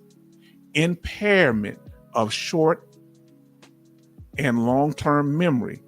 Retention of only high learned material. Forgetting to complete tasks. This can really happen at jobs. Forgetting to take the trash out at home. Impaired judgment. Impaired abstract thinking.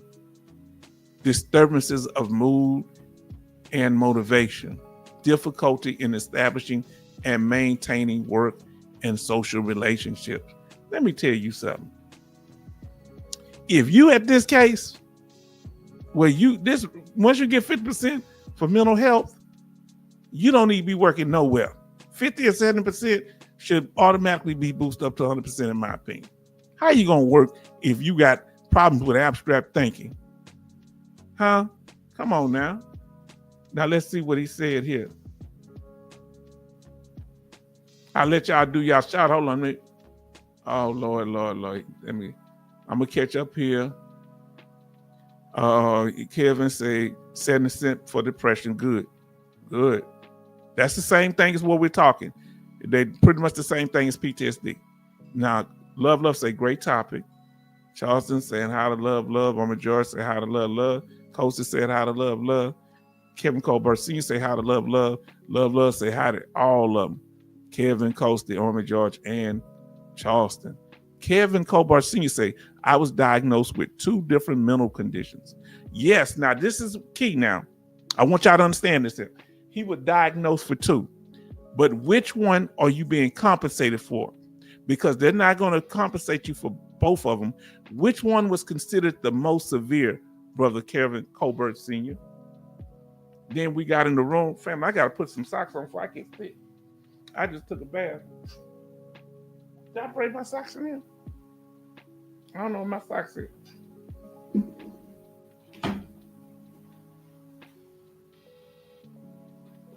God, dog, that come up with no socks. Now, Benny said H-Town. Now, Kevin Colbert Sr. say, it was on my CNP. Okay. Love say, hello, Benny. And Betty Bob say, Benny, demanding. And then Benny says, my cousin had a panic attack at Walmart when the greeter asked to see his receipt. Wow. That's heavy. You need to let them know about all that. If you have encounters like this, conflict with people at stores, people ask you something and it triggers you. Betty Bob say, love. He could have saw that's like being on guard duty, talking about advance to be recognized. Who goes there? Now, love. Benny say, love. Coasty say, hi, Benny. Love say, hello, Betty Bobs. And then Benny say, Coasty. Now, listen to what our sister say. Betty Bob say, I fit all those criteria and got 0%. Yes, if you got the symptoms, you need to file for an increase. You let us know what we can do to help you, Betty Bob. We'll take your story and we'll work with it. You understand? Now, they gave me a 0%. And that's the starting point. You know why? Because your service connected for it, sister. So all you can do is go up. And we'll do whatever we can to get you there. We're going to do it. We're going to make it happen. Love say, same Betty Bobs. Kevin Colbert, depression. He said, I lost my job. You need to let them know that too. The inability to maintain work at a job properly or maintain a job. This is critical. Now we got 2 more left, 70% and 100%. So let's go to the 70%. What are the symptoms for having PTSD or mental health disorders like depression at 70%? Occupational and social impairment. First is 70%, you're going to get paid currently $1,759.19. All right. Now, what are the symptoms? Occupational and social impairment with deficiencies in most areas, such as work, school, family relationship, judgment, thinking, or mood, due to such symptoms as, here we go. Now listen, due to such symptoms as suicidal ideation. If you have self-harm on your mind, where can you work at if you are suicidal? Please, somebody tell me what job want somebody at the job and they thinking about harming themselves. So that should make you totally unemployable, right? Tell me y'all opinion. Love say, I just found out 0% is the start. Yes. Now, Love say, VA got my employment record. Now, that's good. Now list another thing. Not just the self-harm thoughts of self-harm or attempts, uh, obsessional rituals, which interfere with the routine activities, checking door locks all the time, looking out windows, going around your house, doing something like that's ritualistic, speech intermediate, illogical, obscure, you just bringing up random stuff, irrelevant, nearly constant panic and depression affecting the ability to function independently, appropriately, and effectively. Come on now. Impaired impulse control. Uh-oh. You like putting hands on people. If they get wrong with you, they eyeball you too much. That means violence. Incarcerations. Let them know if you've been incarcerated. Such as unprovoked irritability with periods of violence. They say unprovoked. For you, if they had reckless eyeballing you, you see it as a provoking. Spatial disorientation, you get confused. Neglect of personal appearance and hygiene, difficulty in adapting to stressful circumstances. Whoever had problems like that?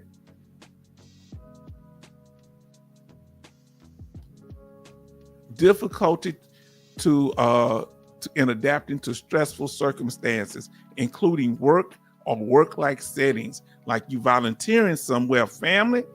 Come on now. You don't even like volunteering. You get hostile there too. Irritability to establish or maintain effective relationships. Come on. Now let's see what our brothers say here. Benny say yes, and always arguing. Come on now. With the boss and co-workers. Can't get along with anyone on the job. You need to let them know. My buddy, my battle, I call him my battle, but he's my sergeant over in Desert Storm. He's from my neighborhood. He grew up with me in 5th Ward. We grew up 2 blocks from each other. He a little older than me, a couple of years, and he was a sergeant. Man, he was up there at that milk company. He was working there. About to put hands on them people. I said, no, don't you do that. In that locker room, whatever. I said, come on. Don't bash nobody in the head with that milk. Come on, we got him over there, got him 80%. And he had to pay money back because he took the payout. So I got him to 80%. I think I got him 50, helped him get 50, then got him to, with my man, we got him to 80. Huh? Now, Love say, that's me, H-Town. Let them know how stressful the process is. Love say, and let the doctors know all this. Now we about to go to the 100%. Family, we walk this thing. It's an hour and a half. Haven't we went over a lot of material? Now, if you go back over this, whoever watching live or recorded, please look at the chat and the information. This will help anybody. Huh? And I want to give a special thanks to what is that? VA Academy of VA. What is his name? Y'all said his name. VA Academy or something. The young man, I mentioned him earlier. He really told me about the road rage part, and he really organized. I really appreciate that young man. Now, Love say I had a problem with authority. That's another one, because we don't trust. Come on, Love. Charleston, Brother Charles say trust issues. That's suspiciousness. That falls under it, brother. That's being suspicious. I don't trust them. I be looking at my neighbors, yeah, whatever. Keep it moving. Stay off my lawn. Kevin Colbert Sr. say, me, you need to keep saying it. And if it gets worse, Kevin Colbert Sr., and you got documentation from your doctor, and that documentation come from you telling them what the problem is, all you got to do is speak it out your mouth. You speaking the money out your mouth. You speaking the percentage out your mouth and what they see. Remember, this is not an exam, a physical exam. These are psychological exams based on what's in your record, number one. So what you've been saying in the emergency rooms or to your doctor or private medical records, psychological issues. Number two, what they see with their eyes is they dress all disheveled. What they smell, if you kind of stinky up in there, and what they hear. Come on now. Talk to me. Talk to me. His name Jordan, y'all say. Okay, he says, Betty Bob say, I had to almost lay hands on a person at my job. They said they just teasing. They don't understand. It ain't no joke on your end. Huh? What did Tupac say? Everybody want to holler peace once they start some confusion. Now you got me worked up. You need to tell your doctor all this. Tell them about what happened. Kevin Colbert Sr. said, I hate crowds and tight spaces. Let them know how you have to adjust your life to avoid those situations. Tell them how inconvenience it might be for your family members when you don't want to be to certain things. Your spouse might want to go to a concert, but you don't want to be there. She may want to go to the store at a certain time and you don't want no problem. You worry about somebody hitting you with a basket. That's my problem. I don't like them behind me. Hit my ankles with a basket one time. That was enough. I push back. Now, I walk, when I go through the little teller thing, because they like get all up on you, I put my basket behind me and have them do the groceries, then I pull the basket up. Huh? I don't want them all up on me. You don't know me like that, homie. Huh? I took medical leave and never went back to work. Write all that down now. You write all that down in your case. Make sure your claim representative know that. Betty Bob said his name was Jordan. That's right. Now, Benny says, I missed it was Jordan on the show earlier. Yeah. VA Claims Academy, I think is his name. That's it. He says sign, seal, and deliver. I'm recognizing him because I don't usually shout out of the channel, but this young man really he given me helped me clear some things, and he knows some stuff that I know. So I can't say everybody. I'm my own expert now on what I do. I ain't no expert, but I'm saying I'm knowledgeable on what I know. But that young man, I appreciate him, and I ain't gonna show no shame. Now y'all over there, when y'all supposed to be over here, I'll be a little jealous and stuff. But I want that young man his channel to continue to grow. I really appreciate him. Now Benny, see, ain't no hate. I don't want him to be me. I want him to be better than me. I don't want my daughter to be me, do what I did. I did all right in life. I want her to be better than me. Let's not hate on the young people. Benny say, Betty Bobs, you should be able to get your rating increase. Yes, indeed. Get all this evidence together. Write your own statement, Betty Bobs. Did you hear me? Get your family members, any co-workers that witnessed it. You write about it and get any reports of the incidents. Love say, and the person you got into it with, get them to write it. Sometimes they'll do it. And I got fired all in one. Yeah, if you got fired, I got fired before. They call layoff. They too scared. All of it, he say, is all in my file. If you got fired, terminations in your file. If you have any type of thing like that in your file, you know what you need to do? You need to get copies of any write-ups. Take it and submit it as part of your claim. Any terminations, layoffs, all that, forced retirements. Let them know. Now, we're going to get to 100%. I talk from my experience here. That's what y'all need to do. Do you see everything Love? You know what to say in there if you listen to everything Love say. And he's a dependent giving the game out. Come on now. Come on. Let us continue. Yeah, you in there fighting, getting into it. Betty Bob say she almost got with him, almost put hands on him. Huh? They said they didn't want the smoke. They act like they wanted the smoke, but they didn't want it. Huh? If you get into conflict like that, let them know about all the incidents. Huh? That helps with your claim for post-traumatic stress disorder. Periods of violence and violent outbursts. When you get to yelling, throwing stuff around, that's an outburst. Huh? He said, I want this smoke. Messing with you like fire and water, baby. Huh? Let them know. Tell them you ain't playing with it. If they bring it, you don't want no problems. You ain't gonna start it, but you'll show finish it. But you don't want to be like that. Tell them you trying to get help. You don't want to make the news. Now let's talk about them symptoms at that 100%. That's where the money at.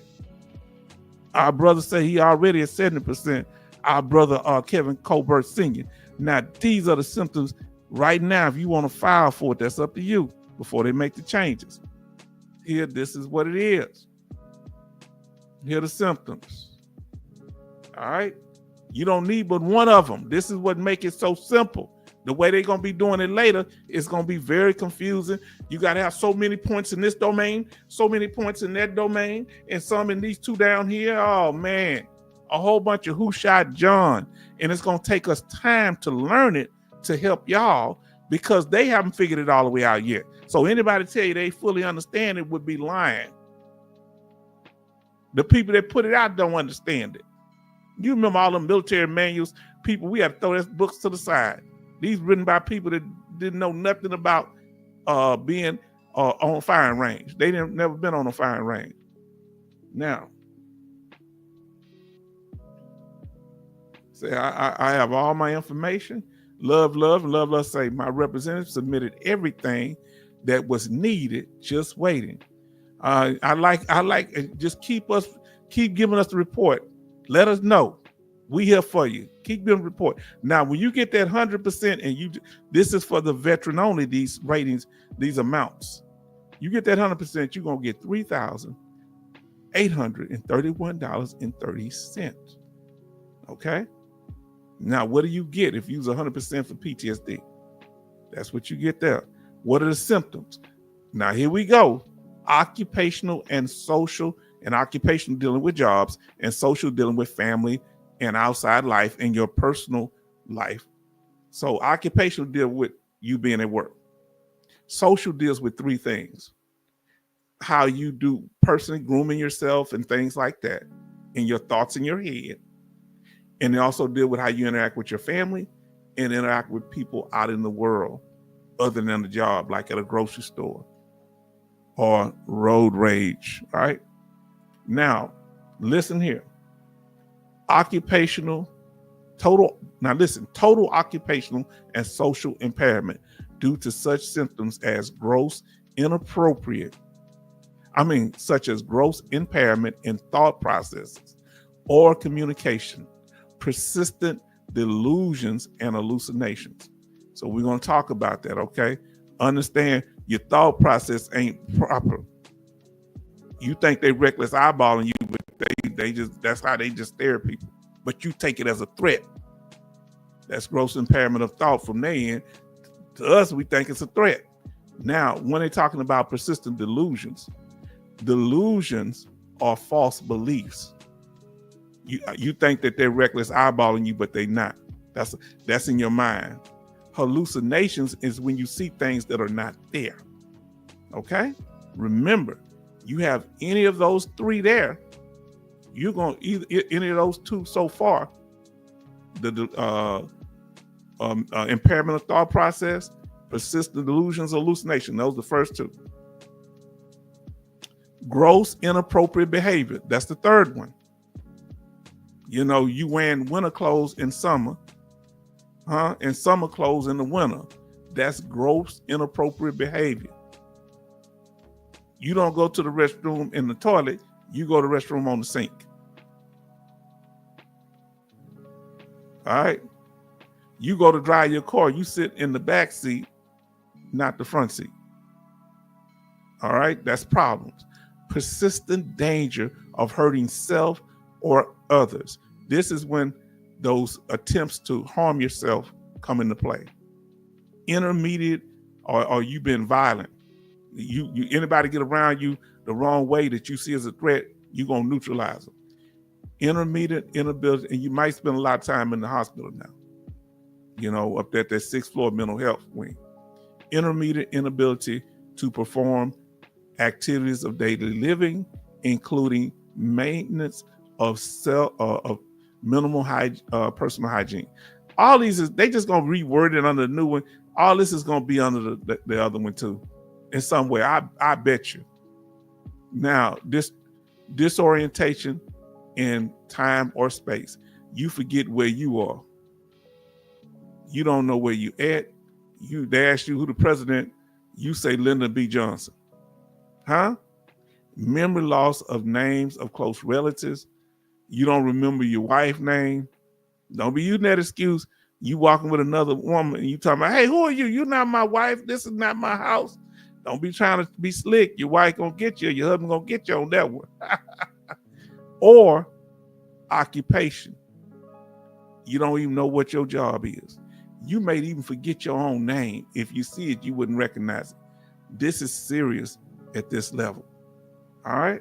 Now,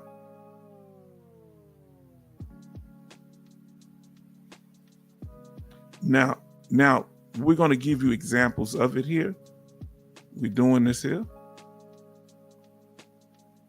So your eating, your appetite, you may have an appetite, you may not with PTSD and anxiety. It could affect your appetite.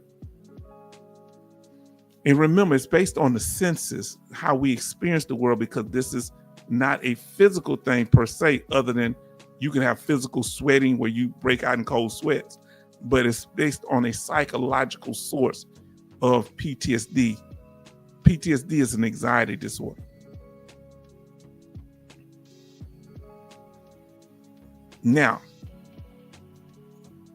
I hear voices that other people don't hear. Now, what is that? If you hear things, you hear things or see things, any of the senses, that is a hallucination. When you hear or see things, any of the senses, or you taste things that are not there. If you believe something that's not true, like, that you're an ostrich instead of a person, that's a false belief. That is a delusion. Okay? Now, but this is an hallucination because it's dealing with the five senses. I be forgetting things. My wife think I am playing, but I be real. Yeah, I do too. My daughter, I forget things and they can't believe I forget it. I forgot it that quick. But I just forgot it. Now, you forget your own name. That can be very frustrating. And people in those situations, veterans, people say, oh, you know your name, and you can get very angry behind it. You gotta, that's why they need to know that. They'll test you on a lot of it. Now, another thing, you're gonna be at the 100% bad personal hygiene, not grooming or taking care of yourself, shaving, bathing, keeping your clothes properly. You just don't care. You don't have no idea. Your sleep. You don't get up. You don't care about getting up, keeping yourself, feeding yourself, or even clothing yourself properly. You just put on whatever you see. You get disoriented. You might be you might be driving and go the wrong way and not even realize it, because you get confused on what the streets. This happens sometime, but if this becomes an issue, this is at the 100% level for PTSD. Let them know. If you get disoriented, don't know where you at, who you're talking to. If you're doing inappropriate things at the wrong place, you at a job interview, everybody at a job interview, and you're, what you say? And they're like, whoa, huh? If it ain't the time and the place, let's see what Betty Bob say. With women, that is dismissed as, yeah, that's not cool either. As menopause, that's not cool. I know what you're about to say. That's not cool. No. Well, so what about the men? They have a male menopause when we be cutting up? Come on now.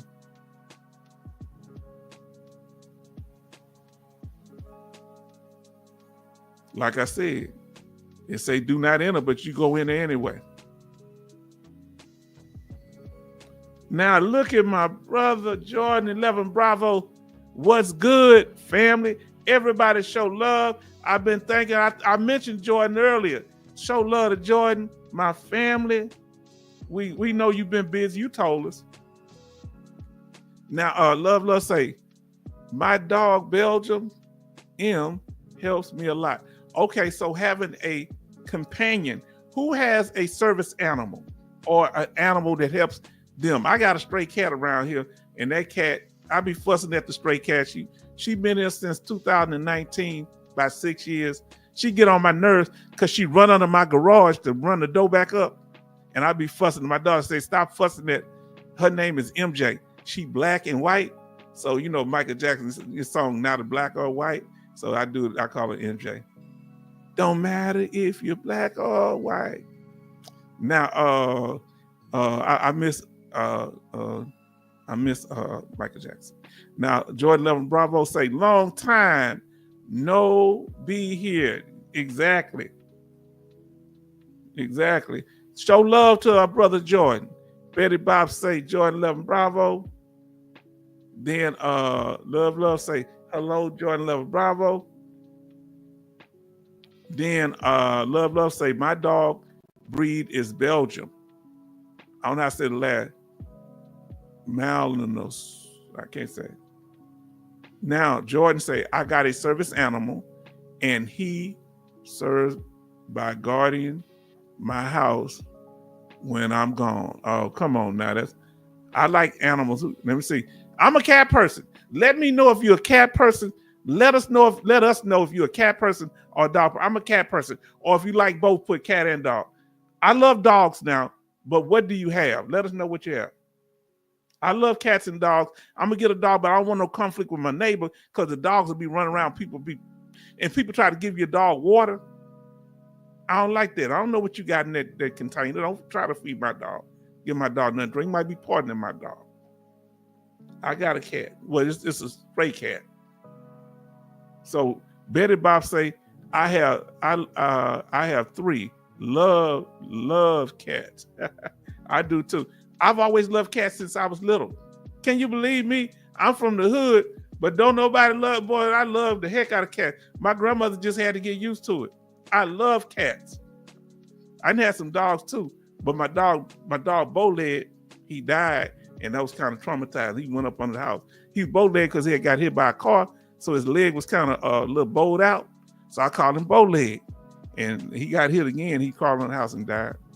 I miss Bowleg. Rest in peace.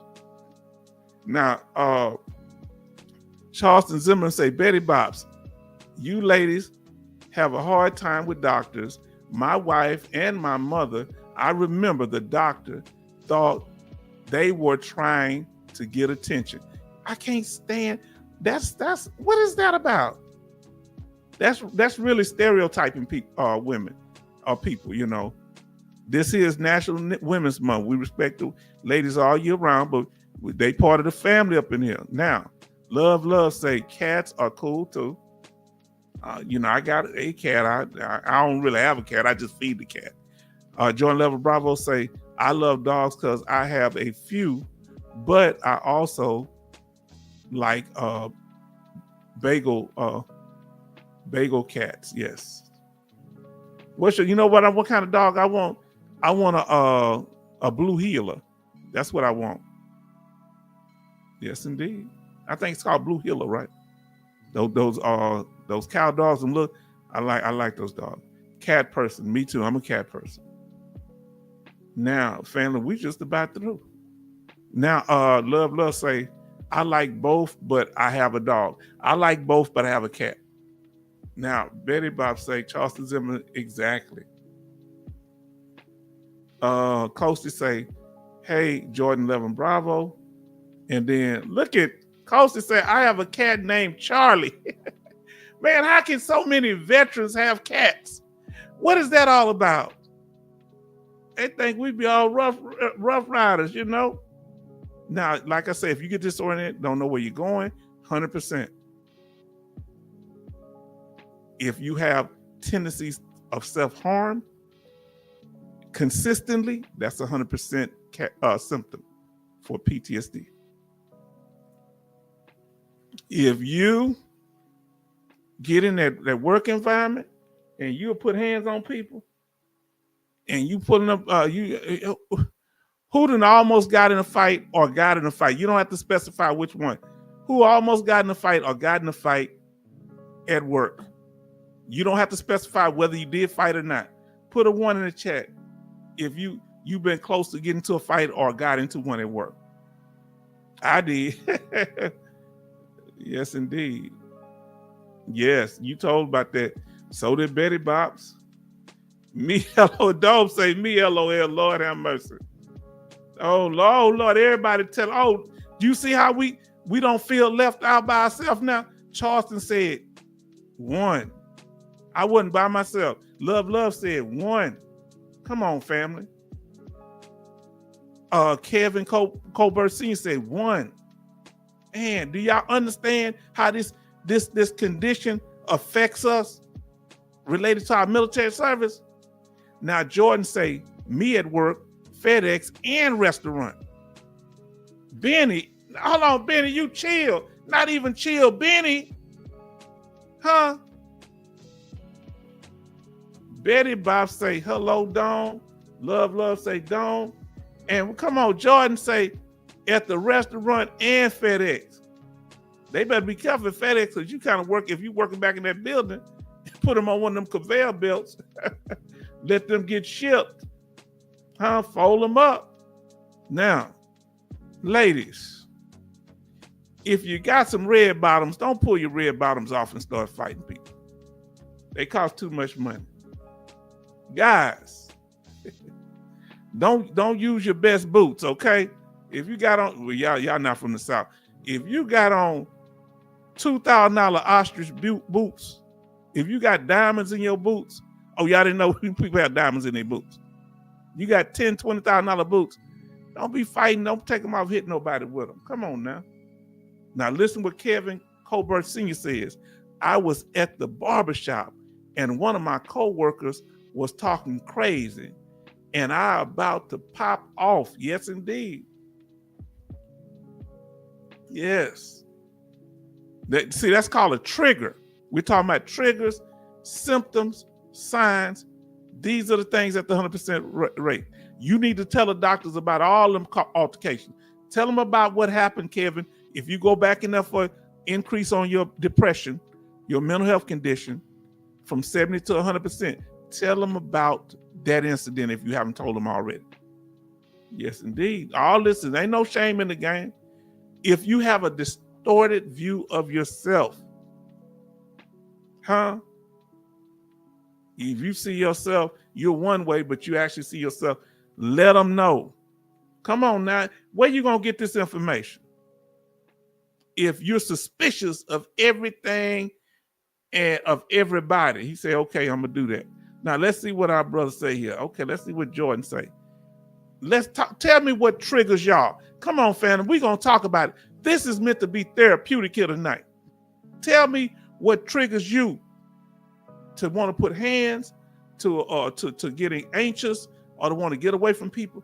Tell me what bothers you. Just be, we know we're on a public forum. You don't have to put all your business out there, but let us know if you want to. I hate when they sit me in a dinner booth and some clown gets set right in front of me, staring me down, so I had to regulate. Why can't this lady take the seat facing me? Come on now. Kevin Colbert Sr. said, okay. Kevin said, I hate to be seated and I can't see the exit or the doors. Yeah, they mean some of them will sit you in front. Family, a lot of people, we starting to keep around 15 to 20 something people in here on these lives. We're starting to grow, family. Let me ask y'all this here. Those that didn't say earlier, if you experience road rage, put RG in the chat. No, road rage. Road rage is, yeah. We'll just say RG. RG for road rage, or RR, wouldn't it be? Put RG for road rage. Or if you experienced road rage as a passenger, put RGP. If you, whoever had road rage as a passenger, those you didn't answer yet. Come on, family. Now y'all see what it takes to get that 100%? If you always in defensive mode, Benny say road rage, he say me, who's always in defensive mode? You checking the exit, like the brother said earlier. You checking, I think Betty Bob said, you checking the exits, you checking people, you watch your surroundings. This is when elephants get in a defensive position so they protect their youngins and they protect themselves. Huh? Are you always in social settings in a defensive position? Come on, let us know. Now, this is what Mr. John Brown, they put on his. They listed a lot of, this is an actual, what do you call it? This is an actual DBQ at the end when they reference the law. The doctor lists the things that the VA said, does this person have this symptom, this symptom? So the doctor put in for Mr. John Brown. And now this is what he put the information that's in blue, and the two that's in red are the ones at the 100% level. That's why I blew them up, okay? Listen, so here they were saying, this is what the VA said. We have assigned a 100% evaluation. Remember, 100% is based on the symptoms. The permanent part is based on it being static. So permanent means static, total means paid at the 100% rate based on your symptoms that are at the 100% rate, okay? Now, look what they said. The VA said, we have assigned a 100% evaluation for your post-traumatic stress disorder with depression, even though they're only paying for the PTSD. Mr. John Brown has depression too, based on panic attacks more than once a week. Even though that ain't the 100% rate, that's part of it at the earlier rates. Obsessive rituals which interfere with routine activities, speech intermittently irrelevant, impairment of short and long-term memory. It's kind of small, so y'all be patient with me. Inability to establish and maintain effective relationships, speech intermittently obscure, anxiety, speech intermittently illogical, difficulty in establishing and maintaining effective work and social relationships, gross impairment of thought processes, speech and intermediate illogical, suspiciousness, depressed mood, suicidal ideation, they think about harming themselves, occupation social impairment with deficiencies in most areas such as work, school, family relationship, judgment, thinking, and mood. But the two that got them was this, family. Are y'all listening? Persistent delusions and impaired judgment. That's at the 100% rate. Gross impairment in communication. That's at the 100% work. Persistent delusions and gross impairment. Come on now. Now, you understand? Now, if you want to write a letter up, let's say they deny you. All that's in the letter, if they denied you, but you went and saw your CMP DBQ, and you say, oh, y'all overlooked that. What if they overlooked it instead of give it to you? In this case, they gave it to Mr. John Brown, where you go back and write your supported claim form, huh? And you'll show that your position is static because of the doctor's statement. Static by showing no change or progress, meaning you stuck in one place. Static is what makes it permanent because your condition is not likely to improve. Now, another thing that's in your position based on the law, persistent for at least 5 years without material improvement. That's 2. The third thing is permanent and not expected to improve. It's permanent because it's static, and you're not likely to get, because you had it for 5 years. You showed no progress. It's keep getting worse or stay the same. And it's not likely to improve. So that's the prognosis. So if you got some evidence, and look how we put the evidence right up under it, go back and look at these sheets. All right. And at the bottom, you ask what you want on that second page. Now let's go to, that's the part that makes it permanent, that is static. Now, what makes it total? You're paid at the 100% rate. All right. Now watch this here. You're going to see that on the second page. Remember we went over the symptoms? What it means to be total. At least one symptom reflects a 100% rating. So you see the rating for the schedule for rating mental disorders right down here, the criteria, which is planning to change soon. And he has, out of all the ones, we went over this a little earlier, go down to the red, gross impairment of thought process or communication. Mr. John Brown has that one. All he needed was that one. That's 100%. But he also had one, persistent delusions and hallucinations. Bam. Did we go over it, family? Family, you telling me that ain't gonna help somebody get 100%? Now, did we go over everything? Did we help you to understand the claim process? Did we focus on the goals and strategies? We teach you that. We tell you the mental health rating update, CMP exam do's and don'ts. Then we talked about PTSD triggers. And then we talked about the rating criteria for PTSD. Did we go over it? Give me a thumbs up if we went over everything. Now, let's see here. Let's see.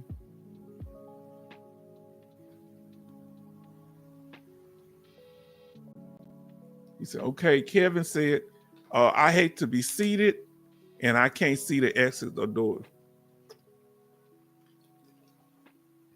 Drinking me a little water, family. Road Rage by Benny. Kevin Colbert Sr. Kevin Colbert Sr. says, me. He says also, I'm always in defensive mode. Let them know that when you're in the CMP exam, how you feel. I get my pew-pew on me at all times. Don't tell them about the pew-pew. Just tell them you be ready. You ain't got to tell them, you ain't got to go into no detail. You ain't got to lie. Just don't go in no detail. Yes, tell them you feel like, you say, well, what about this and that? I can tell them I can take somebody out with cotton balls. Now, Betty Bob say, at a restaurant, I hate seating in chairs and my back and body open out in the open and a booth seating across from another booth. Oh, now that's an interesting one. Man, that's amazing that restaurants are very hostile situations for veterans. Now, Kevin Colbert Sr. say, all me conditions are static. I hear you. Family, they say, okay, did y'all learn something here? Did we go over the information, family? Go, if you wasn't here the whole time, go back, please. Because this is important because I got my 100%. I ain't worried about it. What if they try to call you in for a reevaluation? You need to know this information. Now listen, Betty Bob say, I'm always defensive mode. I do it a nice, slick way. They don't know it. That's right. Jordan say, I just don't like anyone eyeballing me for too long. You will get, what is that? I don't know what that, cold cock, I don't know what that is. I don't know that word. Love say great information. Okay. H-Town, he say great information. Good information from H-Town from Jordan. Okay. Now, family. Now, see, we went over it. We've been here for 2 hours. We didn't do no marathon tonight. Make sure when you in that evaluation, the exam and the medical opinion. So them evaluating you for your mental health condition, we're talking about tonight, in this picture is physical. And then they give their medical opinion based on what they heard you say, based on what they smelled or seen, their 5 senses, and based on the questions that you, like I say, the question you ask and what they see and smell. And the third thing is your what do you call it? What I call that thing? Your medical file, your clinical evidence. Now, then they're going to make their decision. And even if they did say your condition is bad, that's why you need a copy of your CMP exam, Betty Bops. If they gave you a 0% rating, I want you to look at that and go over it and see if any of these symptoms fit, okay? And remember, 100% permanent total. Always remember, you get all the benefits from 0 to 100%, all of them. And then you can qualify for housebound. You can qualify if you're 100%. What's the other one? I think special Monday compensation. You get benefits for your dependents, form of Chapter 35 educational benefits, Champ VA healthcare benefits. And if even when they're grown, between the ages of 18 and 23, they can get healthcare and educational benefits if they're going to school. Now listen what he say, I am giving H-Town a honorary psychology degree. See, that's what people be thinking. They be thinking I'm some kind of psychologist, but I'm a psych patient. Now, ain't that weird? People think I've heard psychologists ask me, because I was actually helping a veteran brother, his sister's psychologist. So she came by because she's going to get him hooked up with a doctor for help, right? For treatment, because she couldn't do it because that's her brother. And she say, are you a doctor or something? No, I said, I'm a psych patient. I just understand our situation because I went through it. I lived in love, lust, LOL. Let me see what he say. He say, it's your experience each time. It's what I've been through. And it's y'all experience. I learned from y'all too. Y'all tell me a lot. And when I see it, I say, oh, this is a pattern. And remember, for those of you that active duty, you can also file claims if you got PTSD. It's called a pre-stabilized rating when you go before a board. And if you get diagnosed with PTSD, you can get paid at the 100% rate for a year after you get out the military. And while you're doing that, while it's temporary, you should be filing for a, what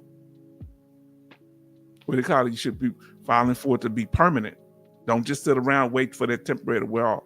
Now, what we want here is time for the update on the VA law, family. We moving quite right along here. Give me a second here. Update on the VA law. Let me see what I got here.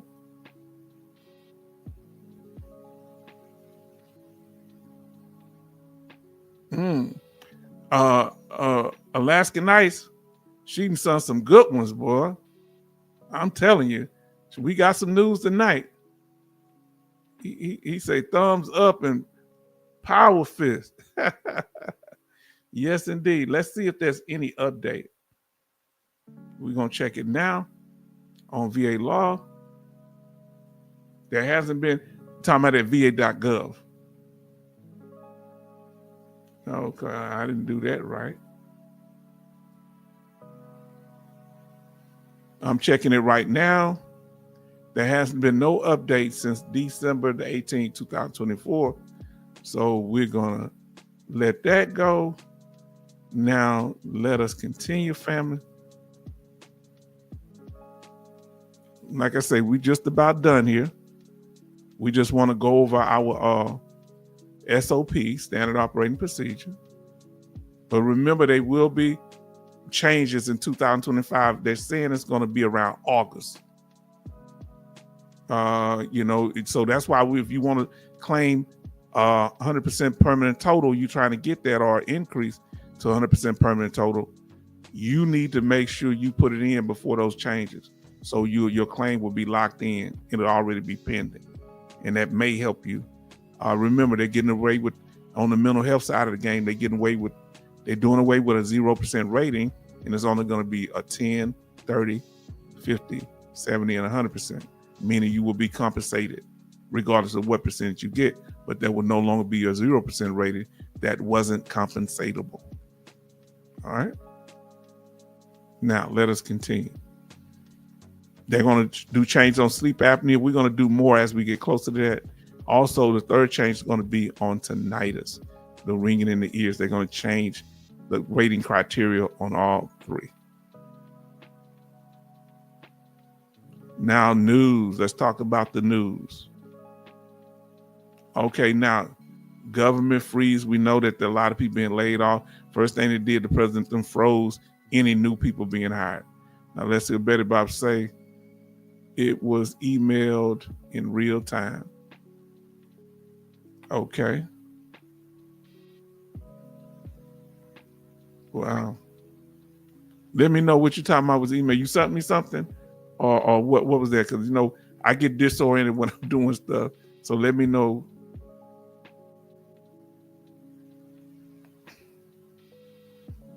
Now, the Doge layoffs, we talked about that. Dougie talks. Uh-oh, the baby crying. Are we going to have Dougie talks? No Dougie talks tonight. We getting information on the Secretary of the VA, Doug Collins. We'll let you know. And we'll let him speak. Now, fair use family, we are going to go over some information here about Social Security. So please listen.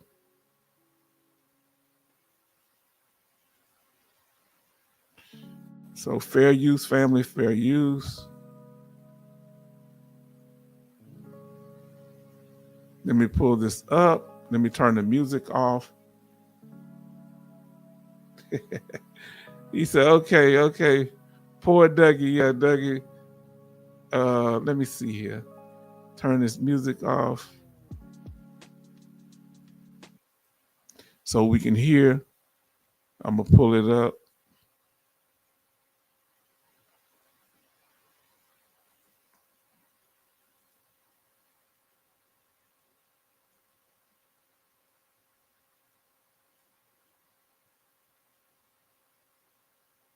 Okay, now what happened now?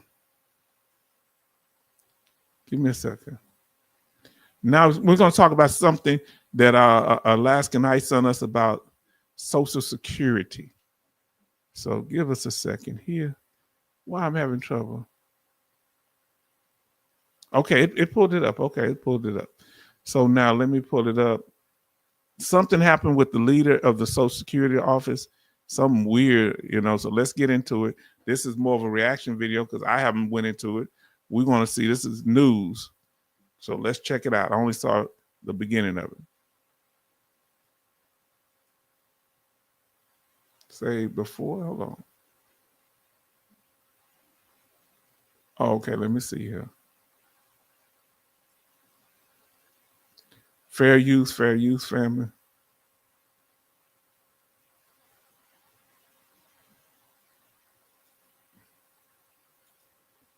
All right. Let's say before you stay, remove another media stream. I don't know what they're talking about, remove another media stream. I hope I don't have more than one thing open. It's doing me like that tonight, huh?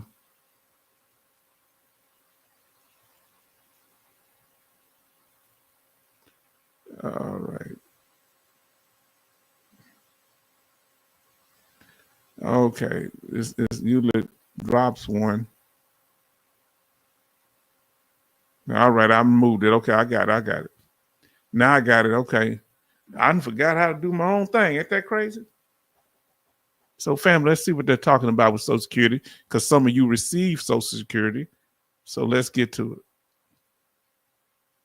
Baltimore, a former governor. Now, Martin O'Malley is a former mayor of Baltimore, a former governor of Maryland, and a former Democratic presidential candidate. But his most relevant position in this moment is former commissioner of the Social Security Administration. And he sat down with 11 News Investigates this morning as the Trump administration and DOGE take aim at the agency he used to lead. You led these people as recently as December. Yes. What are you hearing from these employees? There's a lot of anger, there's a lot of shock. And now they've been betrayed by the agency that they loved and that they committed their life to. It's not right. It's not fair. And my heart goes out to them. And, I do believe we will overcome this. But these are really tough times for people that gave their whole lives to serving their fellow Americans. I feel very, very badly for them. You recently said that the cuts being made to the SSA, the announced plans for it, you said that you're going to see the system collapse and an interruption of benefits within the next 30 to 90 days. What's your evidence for that? Yeah, I truly believe that. I know that the sort of wrecking ball that's being taken to the agency, the number of firings, paying people to leave, and paying them actually for a whole year to leave today, all of these things are going to reduce their staffing to a level that will lead to a cascading numbers of service interruptions, system shutdowns, and ultimately, I do believe, an interruption of benefits. Y'all hear that? Did y'all hear that? Talking about Social Security benefits. This was the leader of Social Security, former head of Social Security Administration head on what proposed changes could mean under that DOGE program. Now let's see what we got here. We're gonna get back to it. He say, Charleston say, oh, please. Oh, okay, Doug, poor Dougie. Then Sister Betty Bob say, I requested for my service-connected disability with percentage of the disabilities and with the diagnostic code, and I can get an increase for 4 claims. But you also need a copy of the CMP exam. You need a copy of the DBQ, okay? And you look over there and you can see if they made errors. So get that as soon as possible. I contacted the 1-800 number to get my code sheet, but you need a copy of that CMP exam too, Betty Box. And we have Chief in here, Chief Z, for you in here, and Betty Bob saying hi to Chief, Charleston saying hi to Chief, evening, love say hello Chief, and then Coasty said hello Chief. Now let's get back to what he resigned, and he's saying it's about to go bad because they paid people to leave a lot of money for a whole year so they can knock down the size of it. And man, we hope this don't implode.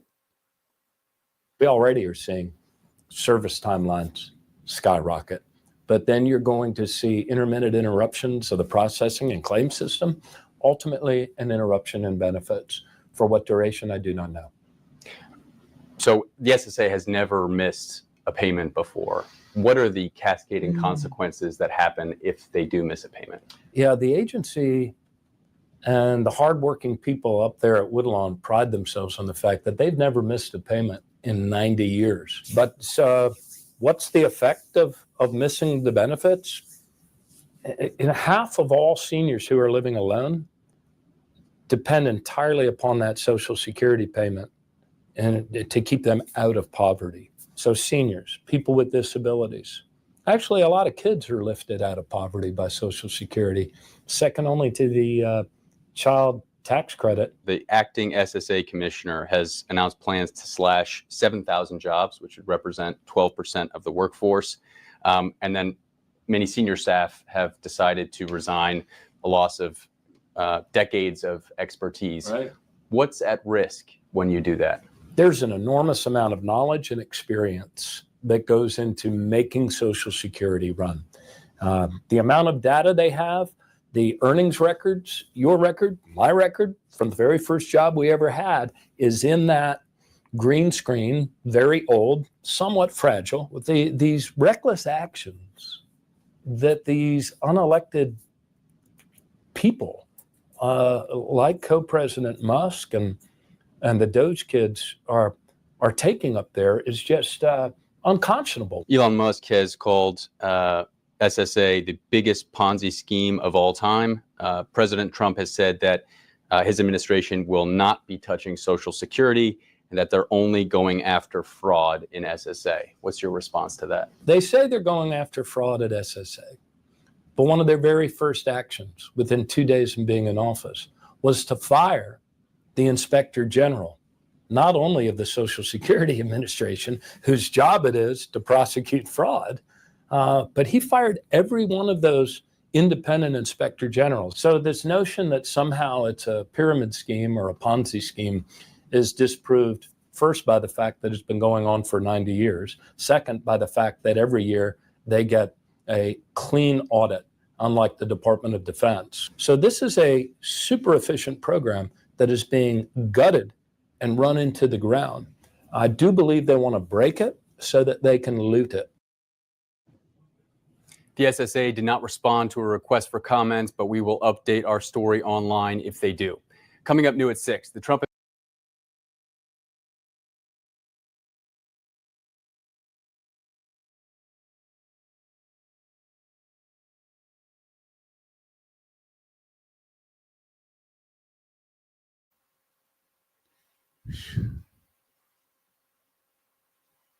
Wow. Let me go back to the news icon. Hold on. Give me a second. Man. That's heavy. That's heavy, family. That's not good. Let me come up on the screen. We got to catch up. Our sister who gave us this video is in here now. That's heavy, family. I'm concerned because some of you are on Social Security. I want to get my Social Security eventually. Alaska Knight says, hello, everyone. She late. She can be late. She sent me so much information. We going to have news for the rest of the month or year. Thank you so much, Alaska Knights. And I told them how informative and supportive you are in getting this news because she's an incredible part of this channel, just like y'all. She's really so supportive and kind, and I appreciate her. Now, she said, hello, everyone. Charleston says, can't blame the workers to leave hostile work environment. Wow. He said he didn't want to be over nothing like that. And he seemed like he really cares about people, you know? Okay, now, they're going to fall on their face one time, and that's going to make it bad for everybody, you know? They're going to look stupid, and nobody's going to have confidence. They need to cut some of this stuff out, man. Now, we're going over the, hold on, let me see if I got this.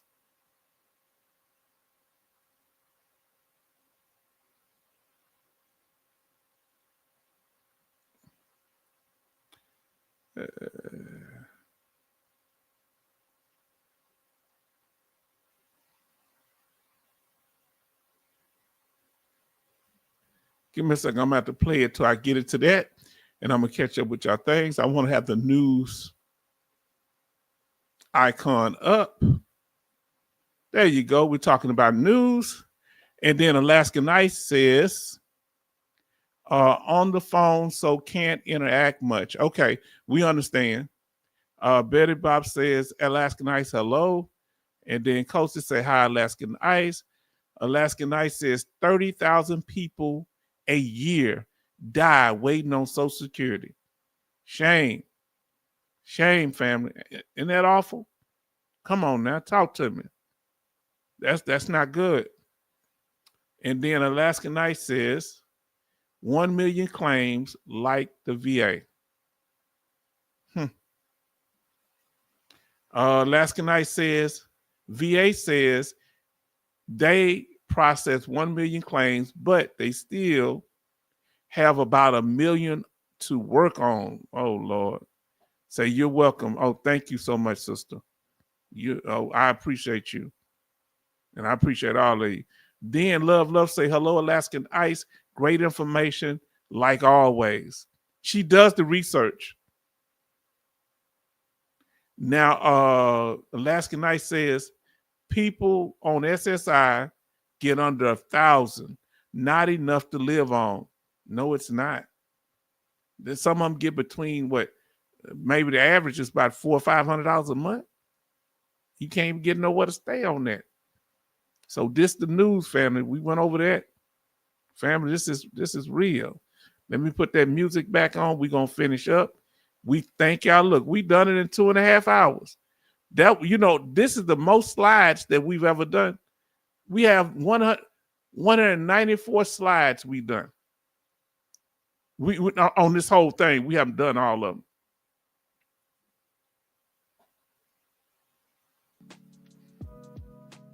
So let us get back to it, family. Let us get back to it. And we appreciate y'all. We value you. And Alaskan Ice says, Coasty, hello. Alaskan Ice says, Betty Bops, hello. Yes, indeed. We're not going to be doing a live stream on Thursday. I'm going to be busy. I'm going to spend time with the family. They're off on spring break, my 2 daughters. So we're going to do that on Thursday. And I got to help them get a whole patch in that car. And we got other stuff. They're going to have to buy me some snow cones. Huh? I want some snow cones. I know it's winter, but I ain't winter no more. I want snow cone from the snow cone place. Last night said, love, hello. And she said, hello to Coasty. Charleston Zimmerman say, evening, Alaskan Ice. Thank you for the information. Benny say, hello, Alaskan Ice. You talk about irreplaceable. We got incredible people. I'm missing our sister. We honoring the women tonight. I'm missing our sister. I know she's handling business. Our sister, Bionic Woman.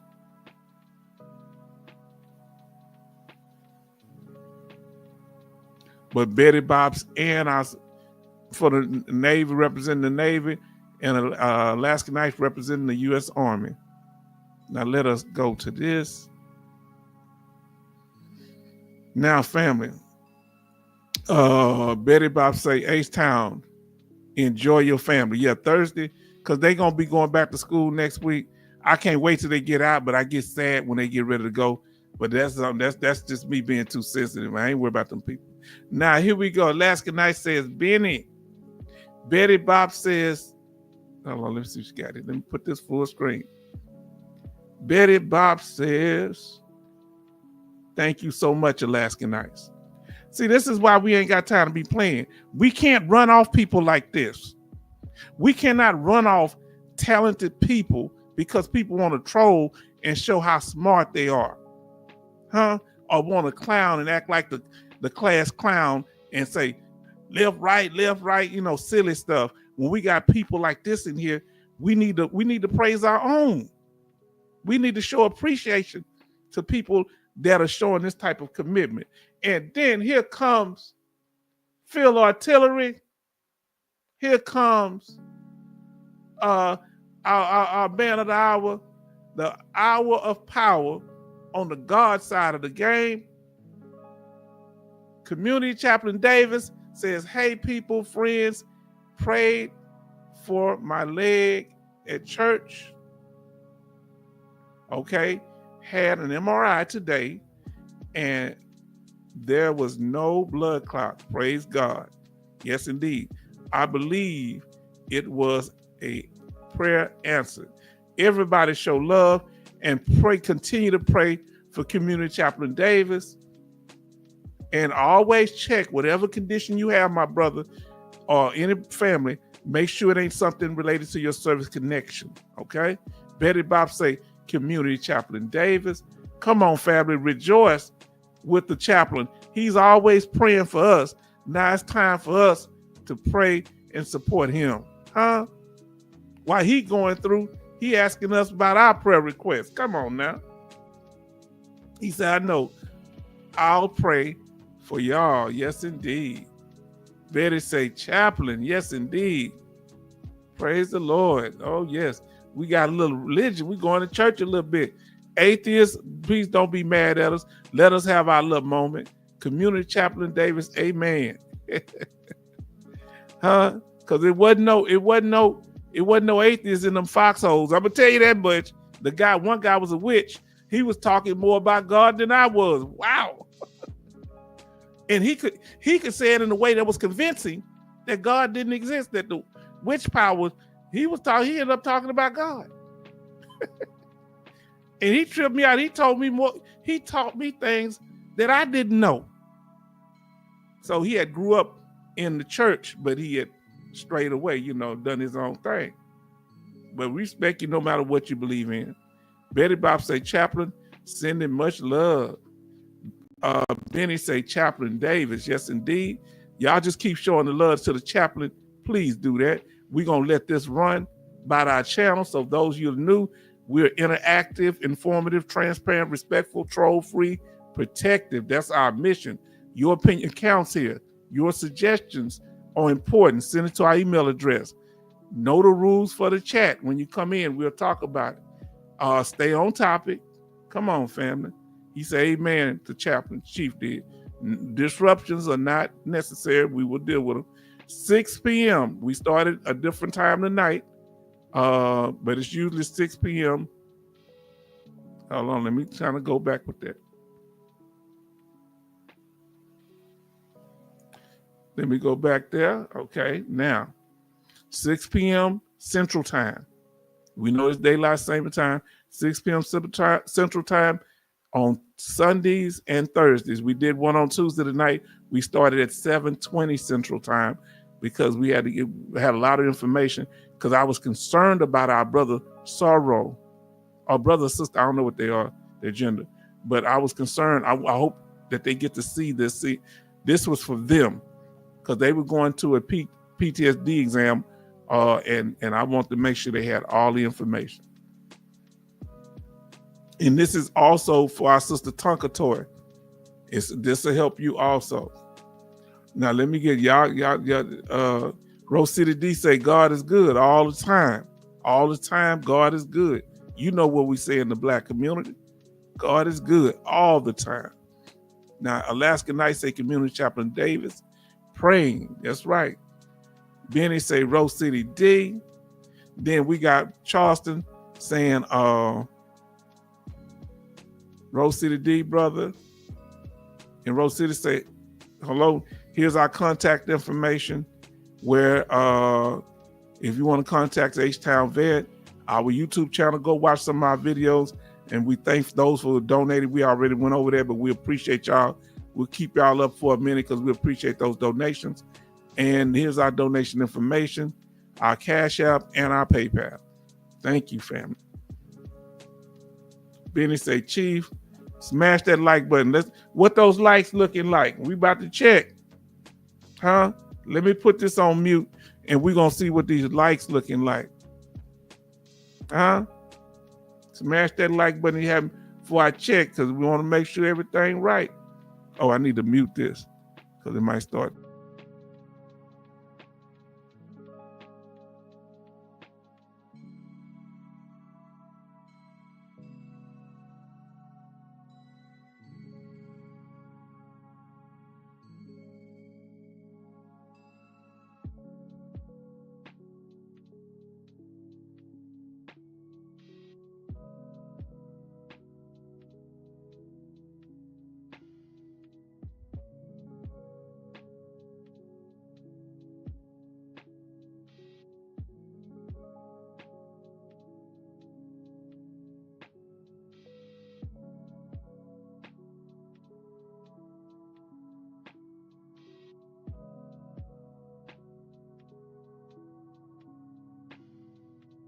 Look, I'm talking. I had to hit it. Sometimes I don't have to hit it. It automatically hits it for me.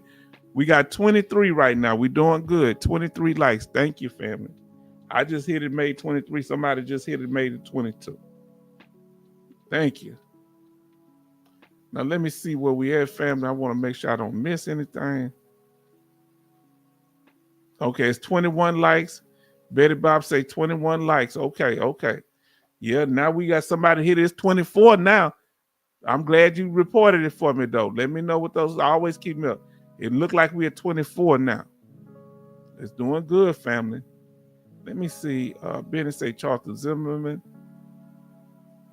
Hold on. Did I miss anything? If I miss you, I'm sorry. Rose D said Alaska Nice High. Rose City D say Charleston Zimmerman, evening, brother. Benny says Charleston Zimmerman. Alaskan Ice say Rose City D. Betty Bob say 21 likes. Thank y'all, family. Then we got live life because we never know how much. This is Alaskan Ice. Live life because we never know how much time we have left.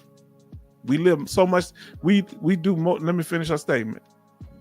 I have a lot of medical issues, but God saw fit to wake me up again this morning.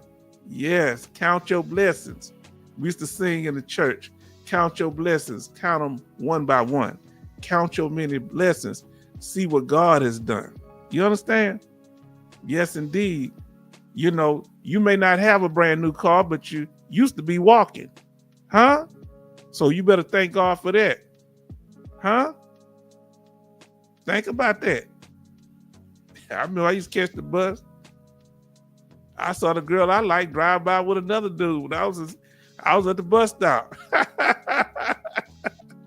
I had to get my money right. Huh? She was out of my range. But as soon as I got my money right, all that changed. Coach say Rose City D. Chief say Alaskan Ice. Prayers. Alaskan Ice say, Chief, thanks. Yes, indeed. Y'all done good. You got 25 likes. Family, do y'all realize how y'all coming, y'all showing up and showing out here? Y'all smash that like button. I got the big enough sign, don't I? Share. Make sure y'all share the program with others. And subscribe if you haven't. Those who just watching and not chatting. New releases, we're going to let them run through. This one, I will mention this first one. Who eats off veterans VA claims? We get a lot of views and a lot of watch hours on this. People are watching this video. I was going to cut it down and make it shorter, but I can't do it. I may have to do another clip by itself once I learn how to do it. But this thing 4.5 hours, but it's worth it. Who eating off your claim? Where else you going to get this much information in one showing? You're going to learn so much. Then the PLUS Act and the GUARD Act, the veteran preference, they cutting that. Some of the preference look like Champ VA, healthcare. We talked about that. Video on those stimulus check. Those stimulus check. We talked the factors affecting 100% permanent total. Talked about VA educational programs. Talked about if you go to jail, you get reduced to 10%. And carrying, concealed carry. We even talked a little bit tonight about PTSD triggers, but this is the whole video. Talked about, we have video here on VA license plates. And go back to our library. Start watching. Y'all been watching them too. Watch our videos. All right, let me kind of lean that back. Go to that channel and watch some of the videos and live streams. We got plenty of videos over there that ain't but about 5 or 10.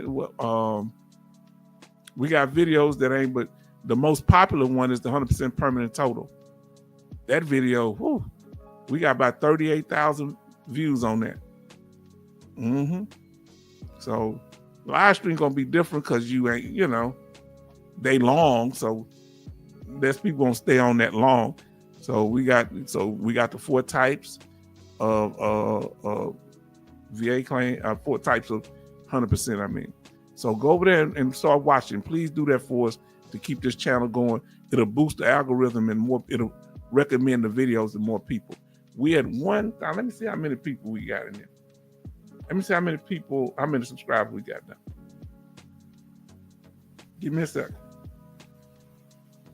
We got 1,730 subscribers. We're trying to make 2,000. How many more we need to get to 2,000 subscribers, family? Somebody put it in the chat. If we got 1,730 subscribers, how many more subscribers we need to make 2,000? Somebody put it in the chat. Family, y'all know I'm not no mathematician. My daughter's the one good at, she's accounting. Now it's time to hear from you if you have any statements. We at the after party. All right, we at the after party, family. And how's that weather where you at? And what's the temperature where you at? And I ain't got nothing else to say. And the lie detector determined that was a lie. You know, H-Town to be running his mouth. So what's that temperature? Let's see what Community Chaplain Davis is saying. If you not feeling right, tell someone. If you see someone that don't seem like they're feeling right, ask them. And definitely get with me, Chaplain Davis, because I have more time now. I ain't gonna be doing this here. I ain't got to make no live stream. If you need me to help, any help with your claim or ask me any questions, but you want to reach out to me, you can just get with me on email, okay? And we'll get together. I just didn't have the time. So much was going on, brother. But now I got the time, okay? So if you need me, however you want to talk to me, we here. Now, Betty Bob say, H-Town, have a wonderful time with your daughters, and I look forward to seeing you on Sunday. I'm a lightweight stand-up. Oh, look, let's say 48 degrees. Went up to 71 today. So let's see what the degrees, that's right now it's 63 degrees, the low 46 here. We watched, guess what movie we watched last night? We watched Sherlock Holmes with our boy Downey Jr. You know, he very talented actor. And Charleston Zimmerman says 56 degrees, now was 72 today in Pennsylvania. Man. Now, any last statements? Any last statements, fam? Let us know. And while y'all doing that, give me a second. Let me see what we're gonna put it back on the after party screen. So I gotta put these socks on my feet. Y'all know I ain't put my socks on yet. And I just be messing with something.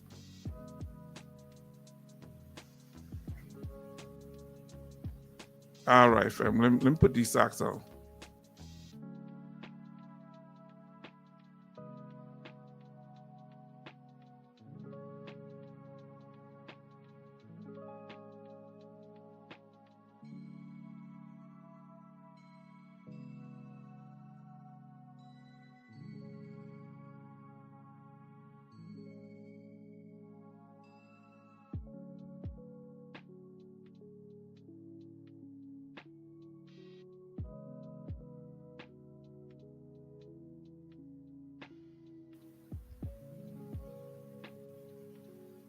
You're right, Alaska Nice. He's definitely Community Chaplain Davis is right, because he say like there. What he said here?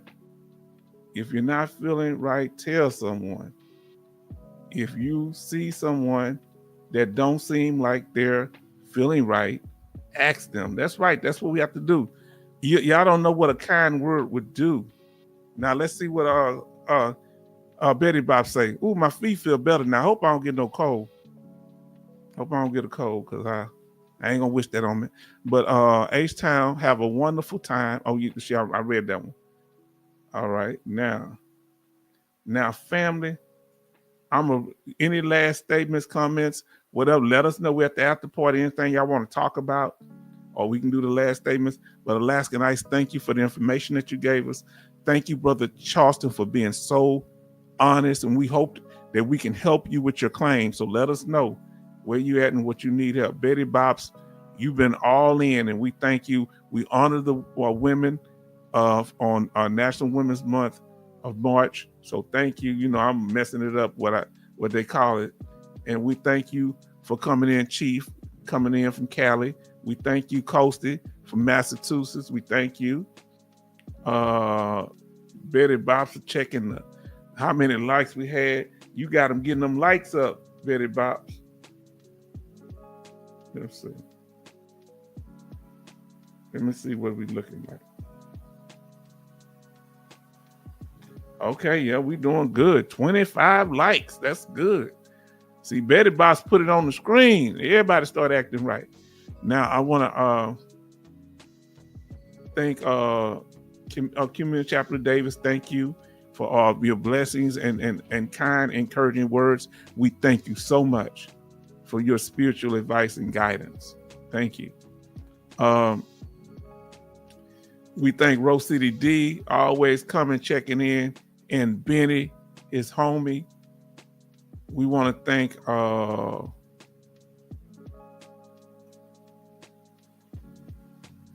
we said Coasty out of Mass. Thank you for being here and all the encouraging words that you give. And Brother Zimmerman. Now let me see. I want to make sure. Thank you for Jordan showing up and stopping by, and complimenting us on the information that we put out. We know you're busy. We know Dogface Soldier out there, he's handling business too, but he tries to check in when he can. Kevin Colbart Sr., you really was very interactive. Thanks for you and your wife for being so supportive. Family, you mean so much to us. I almost thank H-Town. I'm bad. I make sure I ain't miss nobody charged to my head because I know Dome was up here. Army George, thank you for always being there. Fellow Desert Storm Army brother. Let me see. We got through that information tonight, family. 2.5 hours. We did that. And that's the most slides I ever did. Major Boomer stopped through, family. And he the one brought Chaplain Davis in, family. So he spent time, family, but he checked in earlier. And Frog Princess is his daughter. Now that's it on there. And family, let's see what your statements y'all gave us. Okay, look like y'all ain't made no more statement. I'll make sure. Benny say Major. Yeah, Major step through. So family, if y'all don't have any more to say, because I know I've kept y'all here for hours like it's a job. The last time, this time we try to cut it, got it under 3 hours. So family, we want to thank y'all for being here. We appreciate y'all. We thank you. And the topic for tonight, let me pull this up. We want to thank y'all for all the things, the information that Alaskan Ice brought in. We thank for Betty Bops being like a moderator. She just kept the interaction going in the chat. And we thank you so much. Brother Charleston, for his honesty and straight up love, making it happen. You understand? Love, talking about it. He makes it personable where people can relate. All right, let me see here. Get it on the topic. So what was the topic? And we believe that we answered the question. We went over the information thoroughly. Tonight we were talking about 100% permanent total for PTSD, a limited time only under the rules that are going now. They're going to be changing the rules, and we gave it to you that if you file now, it can help you. So thank you, family. I want to say good night. I appreciate y'all for all that you've done for us. All right, you hear me? Let me make sure I got that music on. Yeah, that music on. So thank you, family. And we'll see you. We won't have a live stream on Thursday. I'm going to spend time with my daughters. Thank you for everything, and good night.